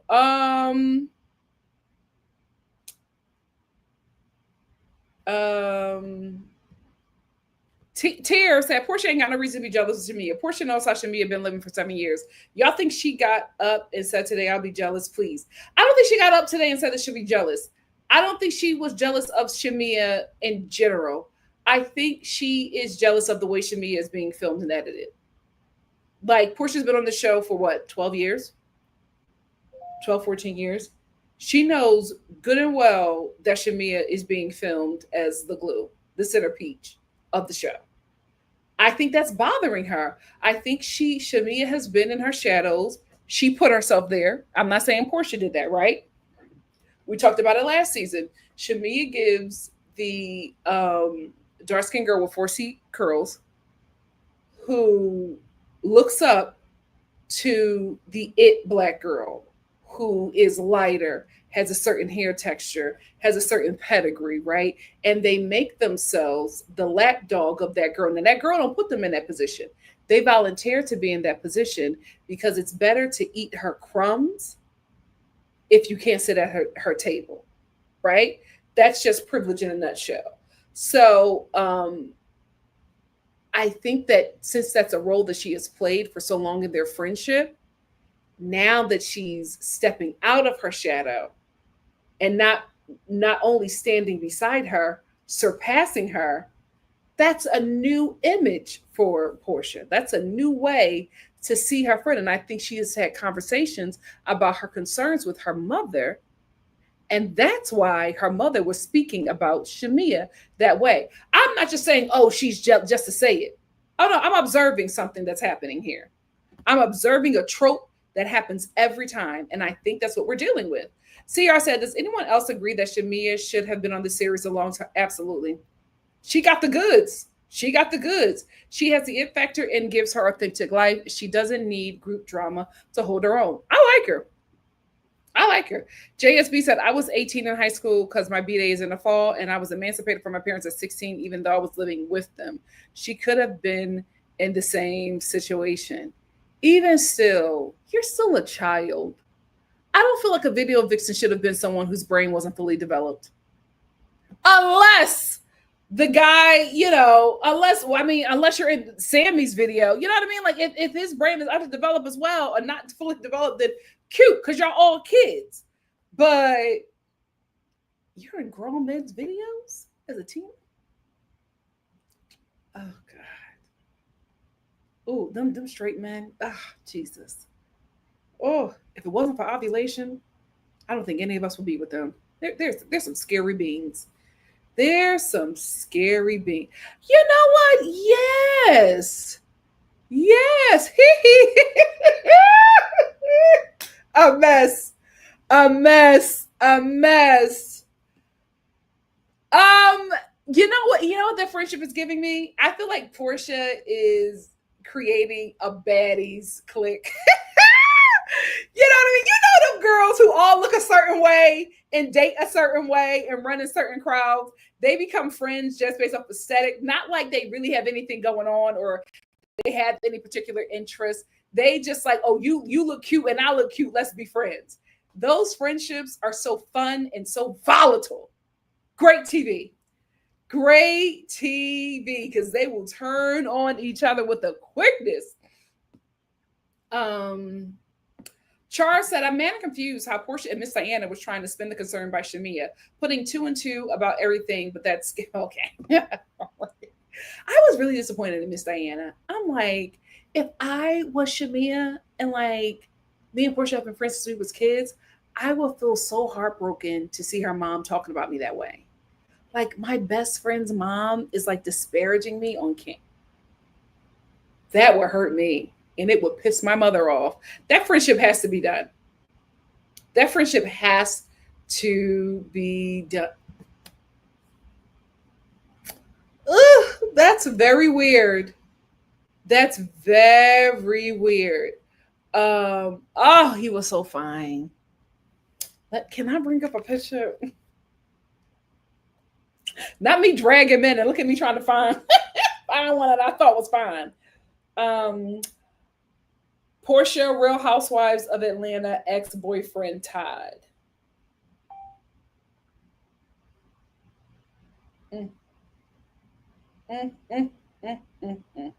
I bet you now that he's older, he's even finer. Oh, I bet you now. Look at him. Ah, that chocolate drop. They were so cute. They were so cute. Ah. Mm. Mm, mm, mm, mm. Mm. You know what? I think at some point it will get to her head. I just hope she doesn't go full Nene. But at some point it will. Let her bask in it. Let her bask in it. CM said, there should be a mention about Portia supporting her while the baby was in the hospital. I don't know. I do not know. Is this for Lent, Layla? Oh, Layla Ahmed. Oh, wait. What is it? It's not Lent. Ramadan. Is it Ramadan? Are you practicing Ramadan? Oh, I said that right. Shout out to my Muslim family. I'm sorry. I should do better. I should do better. Yes. And even then, Brooke Shields, child, Brooke Shields. L Boogie said, I'm behind, but I would love to do a panel. Yay! I will come on camera. I'm not about arguing. I bring yeah! Okay, this is gonna be good. It's positive. It's gonna be positive. Yes. I'm going to put out I told you guys I want to do a poll. And if you want to join the panel, let me know. Let me know in that post that I do. The only requirement is that you have to be on camera. You have to. I don't want to bring anybody up on here who, because they're faceless, they'll just say anything and just, I wanted to steer it in the right direction. So Steph said, let's give her Mama Joyce. And Carla, when she said, yeah, I didn't like that. Just because they've been real friends for a long time. I did not like that. I would be so heartbroken if I saw my best friend's mom talk about me like that.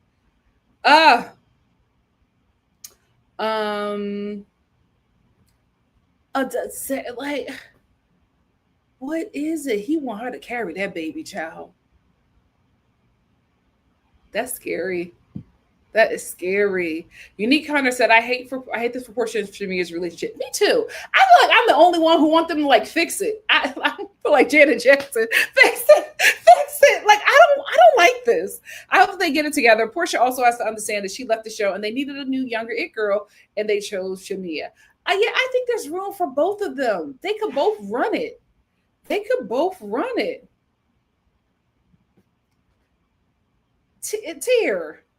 TR, is everything okay? Portia? Because you did not let that Portia jealousy thing slide, child. It's not that deep for me. So Steph said Shamia been wanting to be on the show, but it was her husband that said no. Maybe he's the hater. It's always the men. Man. That's what is giving Pink Petals. That's what is giving. I feel like he's dead set on a boy. Because I feel like if he had a daughter and a son, I don't think he'd be asking her to have kids. He's an older man. I think he's older than Shamia. You want a newborn? Come on.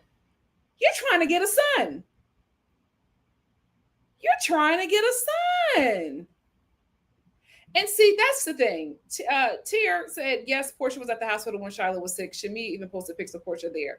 That's how deep this friendship is. They need to fix this. I don't like it. Portia and Shamia, I don't like it. I do not like it. Yeah, it could be that too. But I'm just like, just because of the age, I feel like an older, like Black American dude would not want.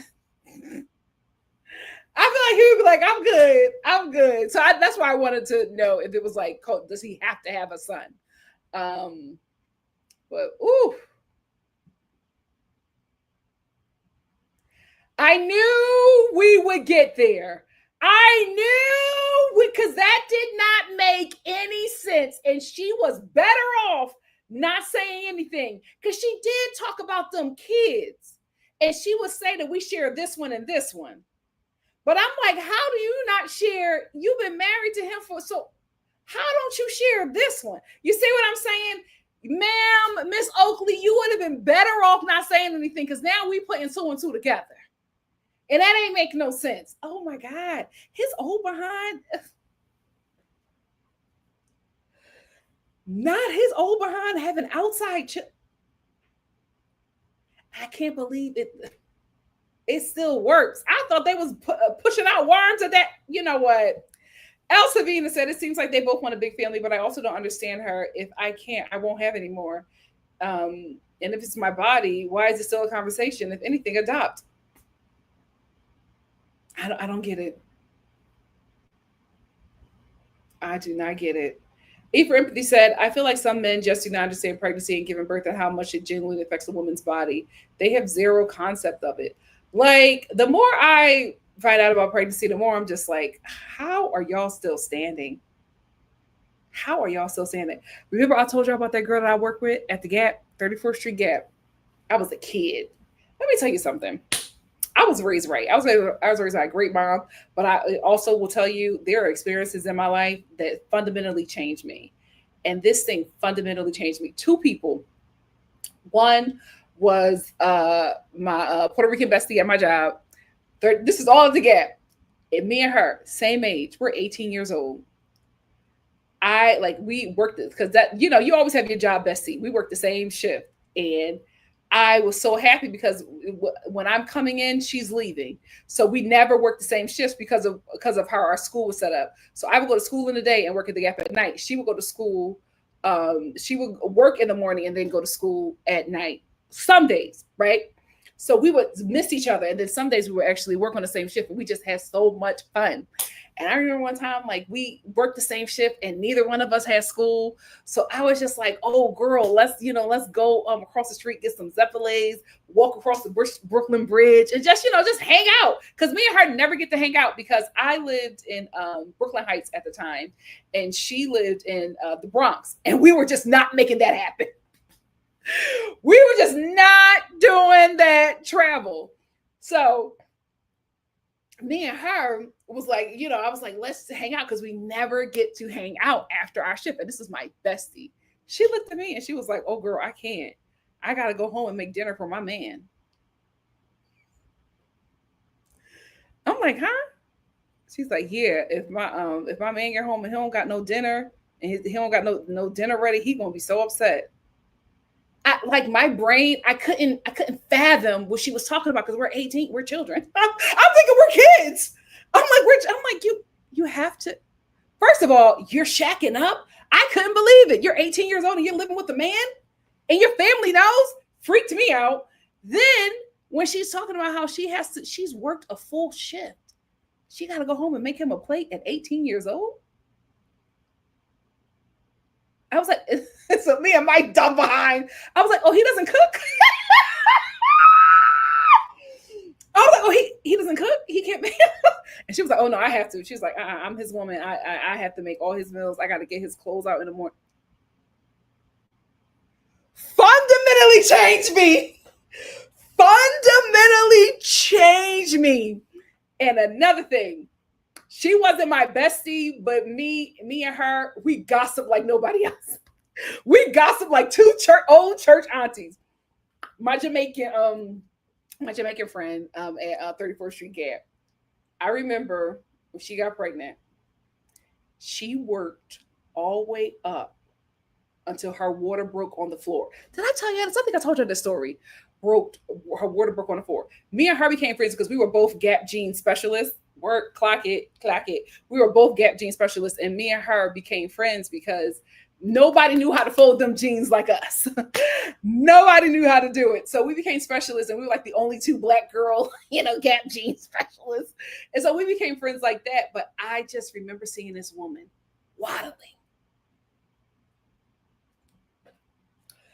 waddling on the floor.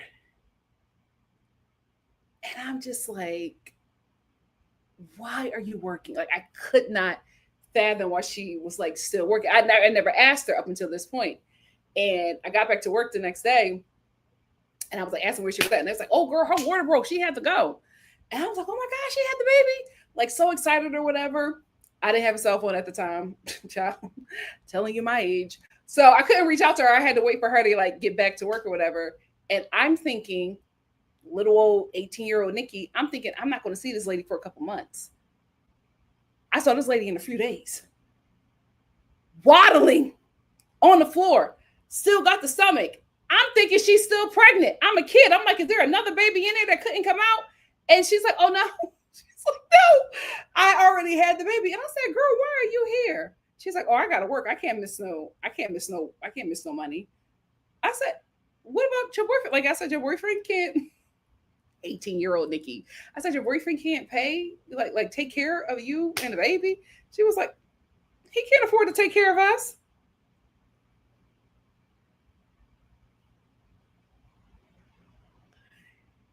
He sees that you can't walk. He allowed the mother of his child to walk still with fresh stitches, waddle out the home in freezing New York City, catch a train all the way from Queens to the 34th Street Gap and go to work. Fundamentally changed me. I don't care who I'm with. I don't care how much I love that man. If I don't want to have a kid, I'm not having a kid. My body, my choice. You're not changing my mind. If that's what I wanted, I'm not doing it. You're not going to have me waddling and getting up on here, doing a live. I can barely speak because my coochie is split wide. Absolutely not. Please send the super chat. My stitches are ripping. Like, absolutely not. Absolutely not. I'm so sorry, Shamia. I did not mean to go on that rant, but you don't want to have a baby. Why can you not just? They are so lucky. They are so lucky. We are biologically wired. Some of us biologically wired to want them. They are so lucky. Oh, they are so lucky. Miss Oakley either had relations with that owner, right? Or Mr. Oakley has a temper. Something tells me Mr. Oakley knows how to use her power. Miss Oakley knows how to use her power, but I ain't gonna say too much. The jury's still out on this lady, but whatever's going on with her and Shamia, I like. Shar said, I think he's Kenyan, Shamia's husband, and that's totally the case. I think he really loves her, but them African. Okay, are we African? Can we speak like this? Have a lot of pressure to have male heirs carry the name. Is that like a big deal? Do y'all have to have boys? First gen, is that true? It made no sense. That's why my brain, I'm just like, what are you talking about? His ego, because he got kicked out of the game. You as the wife, you were up there like trying to fight them people for embarrassing your man on TV. We all saw him get kicked out. We all saw that security lift that man up and he was choking people. We all saw that. Like how where the hell did ego come in? It just didn't make sense. It just did not make sense. I knew you would find it. Okay. That's okay. There it is. We found it. We found it, Miss Oakley. Like, you gotta have a vow renewal? Like, what? What are we talking about? Like, why do y'all have to have a vow renewal? Because he got kicked out of a basketball game? No, a vow renewal because he had a baby. Oh my God. How old are you? He had a baby on you. Jesus. Oh my gosh. Guys. Oh my gosh. Oh, they're so horrible. Even old. Even old, they're terrible. Oh my gosh. To be with a man means to live in ignorance. Like, that's what it was, Shamina! Shamina! Who? It absolutely was. Flavor Flav. I caught it. That's why when Shamina said, hee hee, she... It was absolutely, come on. It absolutely was. What about Shamia gay Flavor Flav? I could understand if Shamia had like a big clock necklace. What about Tier? What about Shamia gay Flavor Flav? Okay then.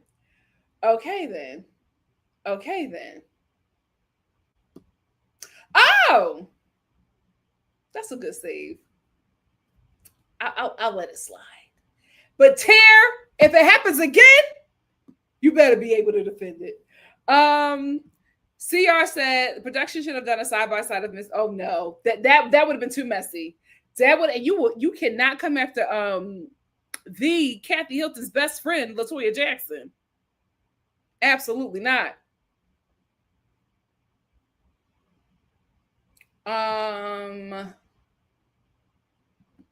Hey, Unique, thank you for being here. Unique said, how is Angela mad at Shamia for defending Portia when she's out here capping for Angela? Yeah, I don't understand what her, like, I don't understand why it's that deep for her.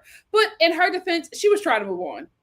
Shamia didn't want to move on. And I'm just like, this is not that big of a deal to keep going for episodes. But if y'all want to build, but make it funny. Build, but make it funny.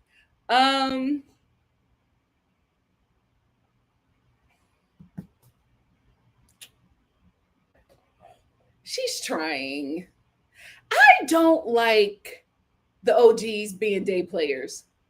I don't. We got to do better. We got to do better. Char said, I hate that Kenya isn't featured on the show. The cute clips of Brooklyn sipping her juice and playing with Drew and Portia's daughter would have loved to see Kenya in Brooklyn scenes. Me too. I think they had them, but they just cut them out.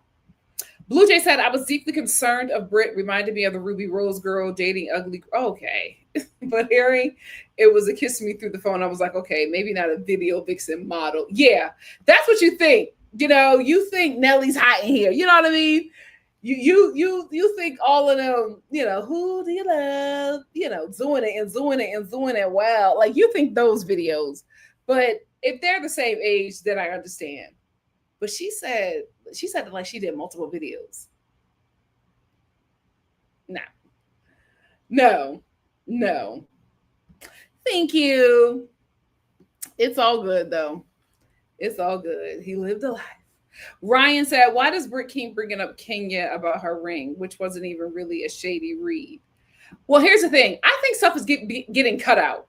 That's why I was just like, it's weird with Britt, but I think a lot of stuff is getting cut out because they're cutting Kenya out of a lot of stuff. So you can't see the development of their relationship falling apart because they're cutting Kenya out of so much. So without her side of their beef, it looks weird. And it's probably going to look weird until we get the Kenya Moore hair care.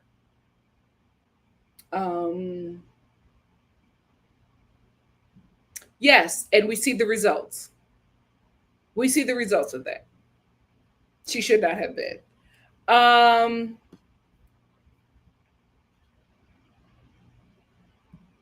Unique said Portia should have been free to talk to her mom about her grievances with her friends without her mom being shit. Yeah, that's my only thing. I would have, if her mom could have just heard her daughter out. But her mom even led with the Shamia dragging. And I'm like, oh no, that guys, that would really hurt. I'm just thinking about it. It hasn't happened, but I'm just thinking about like, oh my God, this is somebody that like, I've slept over their house. They've watched me grow up. They've been at my proms, and like, this is somebody who's like in your life like that. That would hurt me. Hey, Mama Star, that would hurt me. United Talks community said Portia seems to be forgetting that she's not the it girl this season because she had 2 whole seasons of her own. She and her attitude was bad. And she had a spinoff.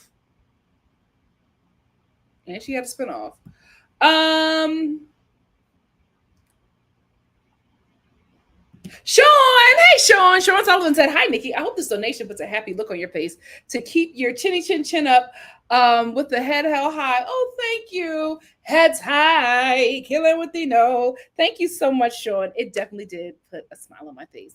Cha-ching, love you. Elise, thank you so much for the super chat. Cha-ching. Elise said, "Hey Nikki, I think that is something else we can talk about in the diaspora wars. Black women go to college to get ahead, not to get a man." Yeah. And if we only went to college to get a man, where would we be? Yes, absolutely talk about that. That might be another panel just for women. That might be, you know what? We're going to do a bunch of panels. Why not? We love the lives. Let's do a panel. But thank you so much, Elise.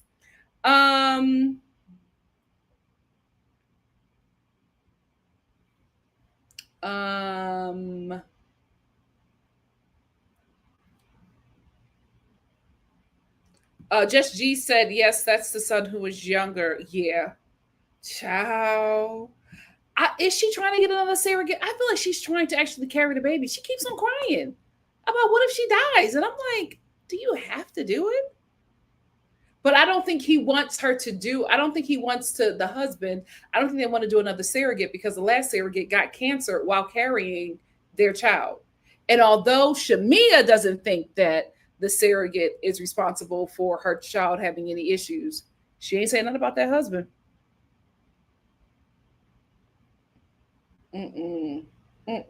You're with me for me. If we happen to, create beautiful chocolate babies, then God bless. But you're not gonna treat me like no damn air fryer. I'm a human being. Too dangerous. It's too dangerous and it's too risky. Absolutely not. Oh God, is my mom fighting with somebody in here? What did my mom say? Oh. Mom, you got to read previous comments. It's hot in here. Portia got shooters. Hold on, Mom. Hold on. Hold on. Lord. Spitzy said, girl, my friend was telling us this during college too. She would go to the Bronx by train. Crazy work.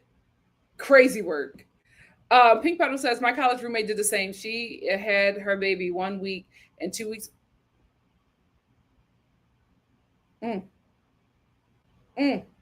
Charles said, a girl I work with at Sephora walked all the way up and yes, like you should be able to put your feet up. Like, no shade. You're like baking a human being. Honestly, you shouldn't be doing anything. You should not be doing anything. Your freaking ribs and organs are separating in your body to make space for that freaking parasite. No shade is a parasite until it becomes a human. You know what I mean? And this parasite is eating off the nutrients in your body. You have no business working. When I found out that some women lost teeth because their kid, the baby, ate the calcium from their teeth. There's a girl on TikTok lost all of her teeth because her baby just ate up all the calcium in her body. So her bones were brittle. Oh my God. Did she have Brit's organization? What was Waffle's organization? Oh, wait. What time did I get on here? Child, it's 5:30. Let me get off of here. I got another live. I love talking to y'all. Anyway, let me get through more than let me get. Mom, no, Miss Melanie. No, Miss Melanie. No, Tear's a Portia shooter. We're going. Sierra, no. Tara is very sensitive. Tara loves some Portia. Let just Tara have their opinion, please.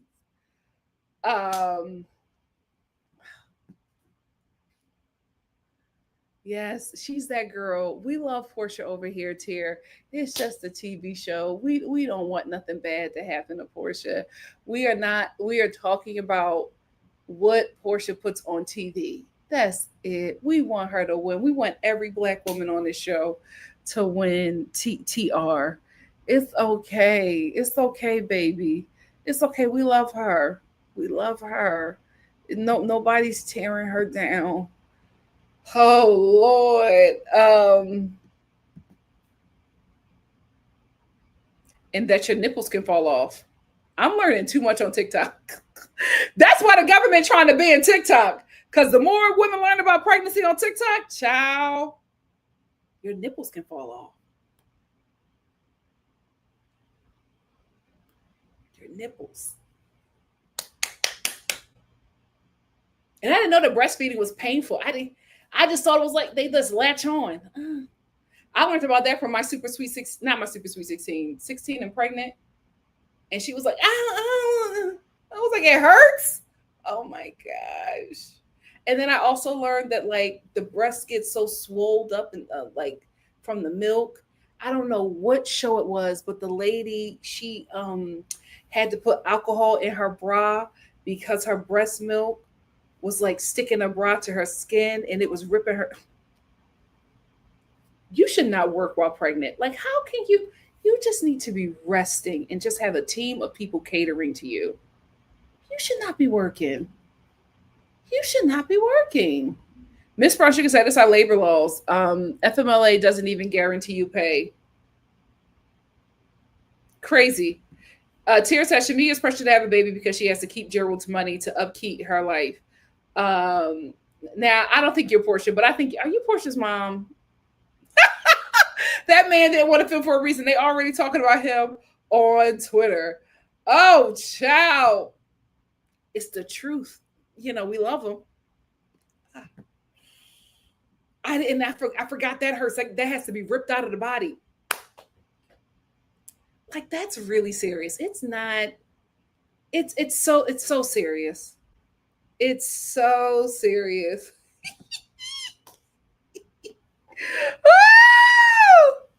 Oh Lord. Oh guys, thank you for bringing that up, Blue Jay.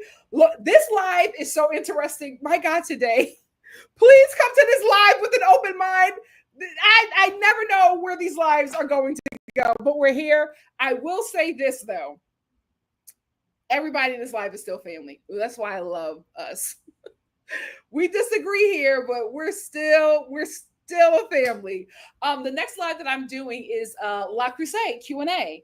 I started a Facebook group, Black Women Who Love La Crusade, and I'm doing a Q&A over on my Nikki.Star at Home channel for anybody who has questions.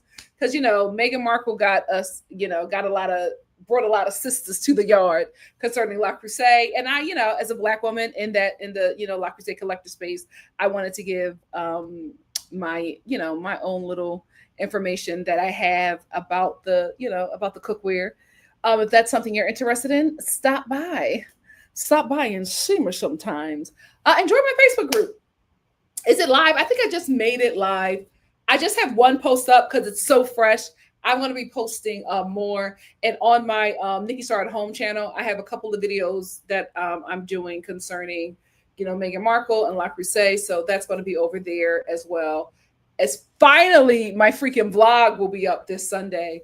But yeah, we got some things happening over there as well. And then we got a lot of stuff over here, child. I didn't know we was going to have a diaspora panel. Now we got to have a Black woman, a woman to protect yourself panel, and a 21 and no kids panel. Yes, I did it, Asher. I did it. Blue Jay said my family suffered from teeth. My mom and her aunt, I believe. The weak calcium, child, that ain't no joke. Your babies eat your teeth. They eat your teeth. And I also didn't know that they can kick you in the spine. What the hell? You should not be working. You should not be working. Yes, Love After Lockup is Monday. I have to catch up on that show. But Love After Lockup is on Monday, just because I'm back on the West Coast. If I'm on the East Coast, I'll do a Love After Lockup live because it'll be earlier. But if I'm on the West Coast, it's just going to be too late for everybody. I've tried to do them before, and it's just everybody comes in and says they're supporting, and then they're like, I gotta go, it's late, Nikki. So I just like to do Love After Lockup on Monday because I know everybody will will be able to make that one. Shouldn't be working. Master Sis, yes, that's what she was saying. Hair loss, yes. It's not nothing to play with. It don't got nothing to play with. Tara said, girl, don't think for 2 seconds Portia got time to be on YouTube. This is my first time even being on this live. What's the host name? I'm enjoying her actually. The host name is Nikki.Star. Walk lightly. Walk lightly, because it's getting a little. Ryan Round said, never been pregnant. Do you need to take? Yeah, I think you have to take extra vitamins. Yep, you have to. That's the girl who lost all her teeth on TikTok. She said that. She was just like, she wasn't good with her vitamins. She was just like, I would take them and I wouldn't take them. She was just like, I'm warning every woman who is pregnant, take them daily as often as they are recommended.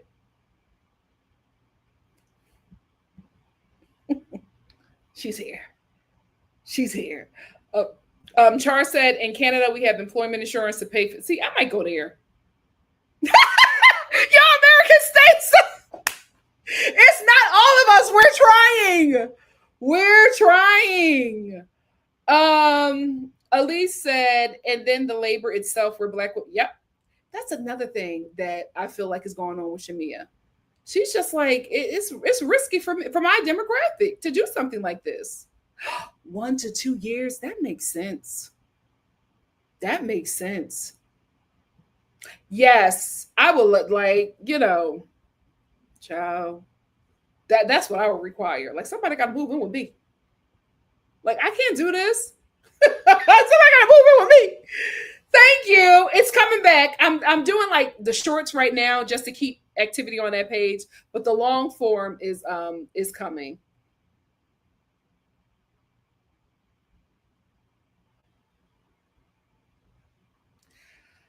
TR, you can. But as you see how everybody is engaging in the conversation, you're the only one that's a bit hostile. Now, I think we've all been very patient with you.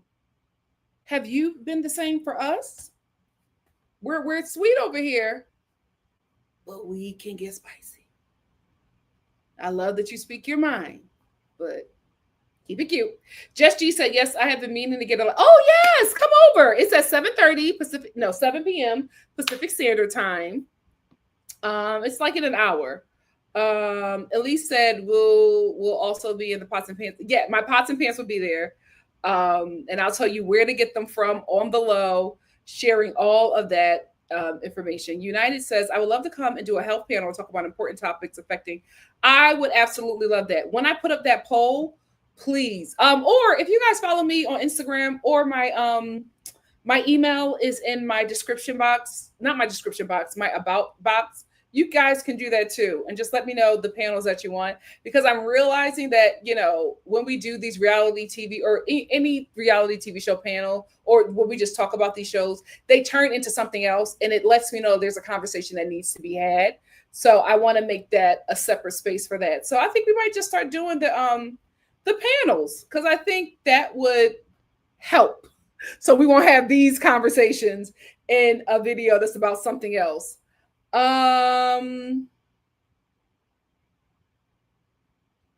Yes, she's very afraid to have a child. She's very afraid, and that's scary. CR said Johnson & Johnson and other baby formula makers lobby Congress to prevent. Yes.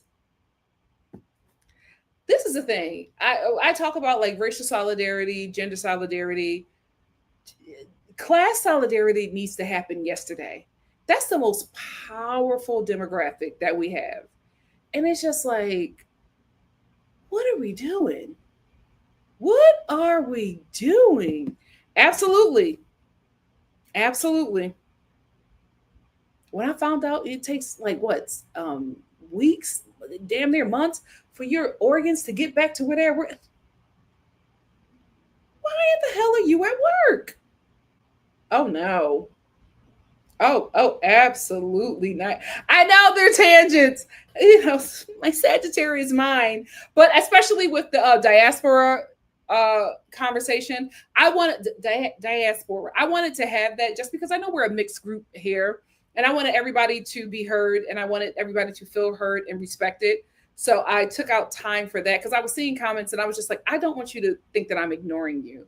I'm just trying to stay on task, but I took out some time for that because that was important. But I realized it needs to be there. It needs a place. It needs a place, and it doesn't need to be on the Real Housewives of Beverly Hills. I hope so. We need it. Yeah, I hope so. I really, really do. Anyway, guys, let me get out of here. I got to put the timestamps in this video. I got to prepare for my La Crusade Q&A.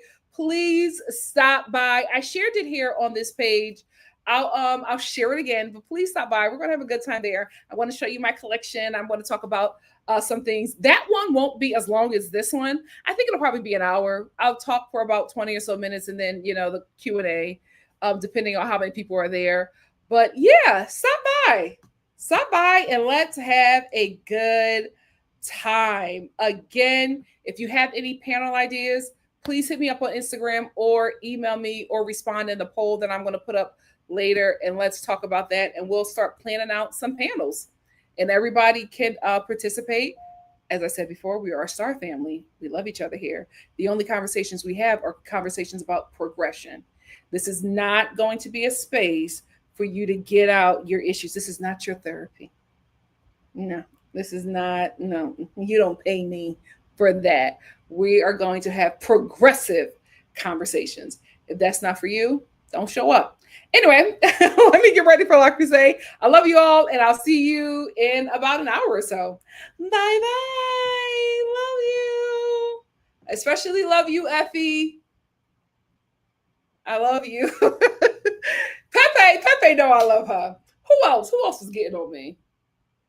Amina, I love you too. I hope to see you in the panel.